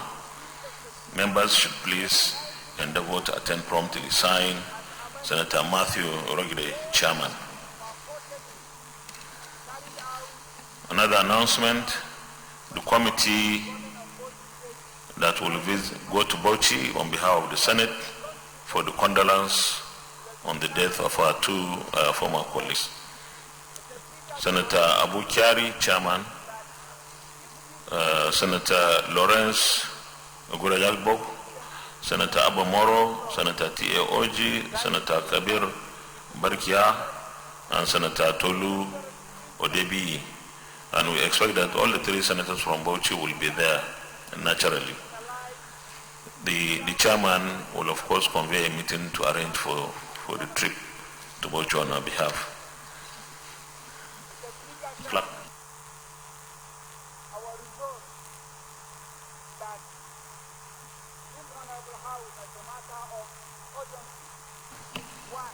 Distinguished senators, the Senate is hereby adjourned till Tuesday, the 9th day of July 2019 at 10 a.m. prompt. And I want to remind us what the distinguished Senator Bram Shekarov said. The Senate is hereby adjourned.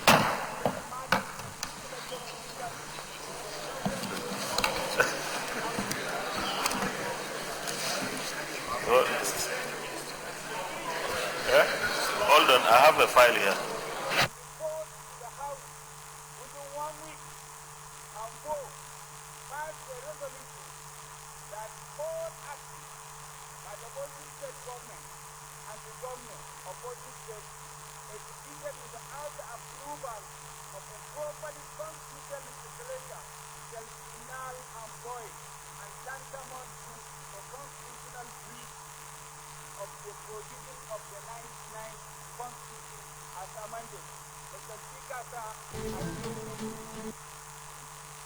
Thank you, Honorable Fago. Is there a second to this motion, please? Why? Go ahead, Honorable.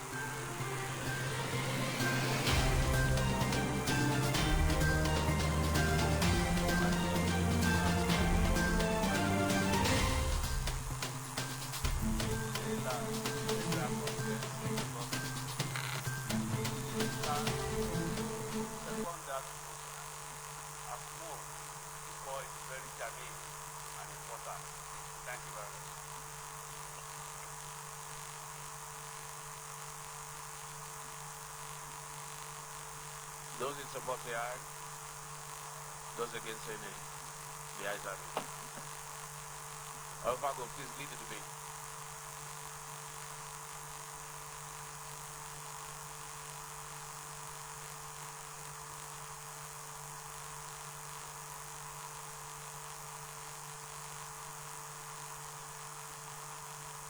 Mr. Speaker, sir, my honorable colleagues,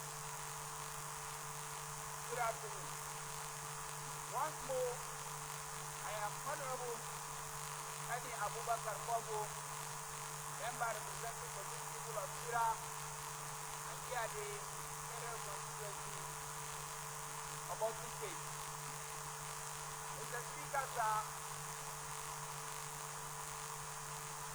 before I go into the debate, I want to believe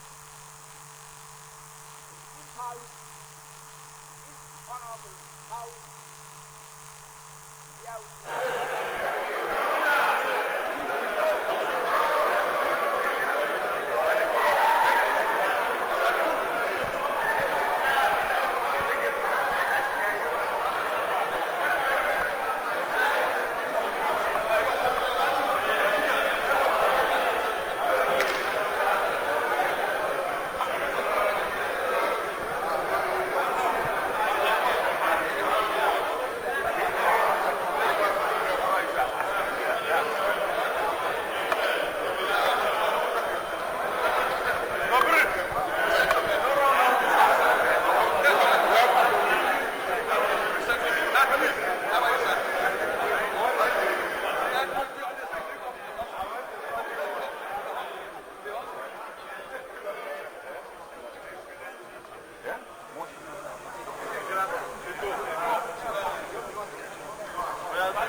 You have done your introduction, you have to still do it. Thank you so very much for being part of today's plenary. Of course, you will agree with me that it has been productive. I have here with me a distinguished senator of the Federal Republic of Nigeria. I'm talking of distinguished Senator Oloribe Yahaya Ibrahim, representing Kwara Central. Distinguished sir, 2 years ago, there were calls of the National Health Insurance Scheme should be scrapped because it never met its aim of establishment. In your motion, you rightly says there is an urgent need to make this NHIS work for Nigerians. What new ways do you recommend in your motion that will automatically make the scheme work for all Nigerians? Thank you very much. I think one of the most important things is for the law that establishes and is guiding the institution to be reviewed, so that it can make health insurance compulsory and it can make social health insurance possible.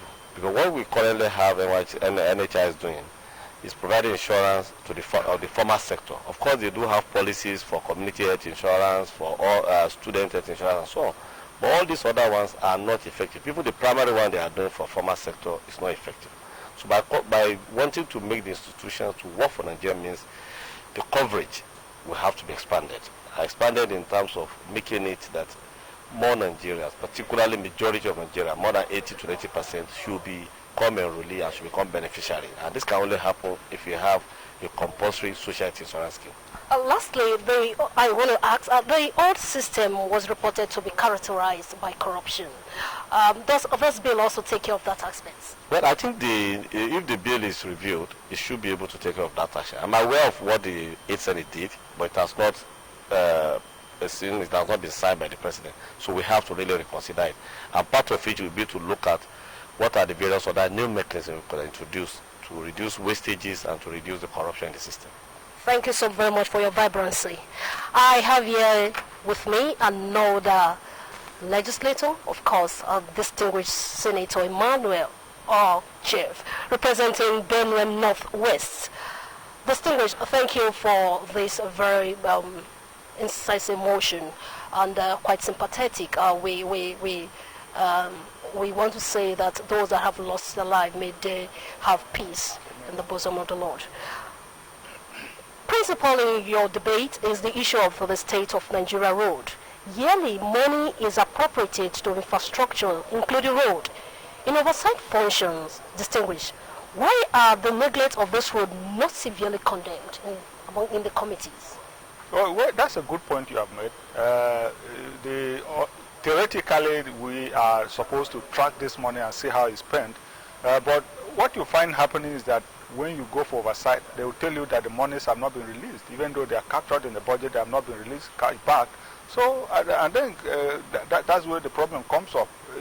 We are not in a position to release the money. We are only in a position after the money has been released to ensure that it's applied appropriately. And most times you discover that the budget is not even up to half, executed up to even 40%. So those are some of the problems that we encounter as legislators when we go out there to oversight. But it's a legitimate concern. People out there may think that, okay, you are complaining, why are you not tracking the money to ensure that it's applied the way it's supposed to be applied? But that's the problem. Distinguished, I'm aware that the Senate had made enough laws bordering on safety and other to prevent measures on Nigeria road. How can this motion ensure all these laws? Well, as you can see, there were concerns that some of the agencies, some of the security agencies and other agencies of government that are supposed to be up and doing, that would have ameliorated some of these problems, are not up and doing as they should. And so the motion in one of the resolutions said that we should urge these people to wake up to their responsibility. I think if that is done, like in this case, the motion states clearly that after the tanker went into a ditch, security officers were there and they discouraged people from going there, but the people went there all the same. I mean, that's not acceptable. If you know that is dangerous, you are supposed to take steps to ensure that nobody goes near that. But people still went there and got roasted, like chicken. So these people will have to wake up to their responsibilities. I think that brings my question. Does this motion contain some laws that will deter people from scoping these products, from following their tankers? Sorry, come again. I said this, what you just lastly said, will bring up to this question. Okay. Does this motion contain some laws that will deter people from scoping products from foreign tankers in the future? Well, what you see, this is a motion. A motion is only persuasive. It's not a law, a piece of legislation that you can enforce in the court of law. So what they said is that the National Orientation Agency should, educate people on the dangers of going to scoop fuel when such accidents do happen. So it's more like a public orientation thing, more, updating people's knowledge on the dangers of such things rather than being punitive, because this is a motion, it's not a law at all. Thank you so very much. And then it's very needful for people to be educated, to run away when they see falling tankers in order to avert this reoccurrence. Thank you so very much. It's on this note we want to especially thank you and say that we should always remember that the only way we can achieve greatness is for us to be united, and we cannot live alone. Ourselves, 1,000 fibers makes us with fellow men. Thank you for being part of this. Hope to see you next week. I am Christy Ewudagin saying God bless you.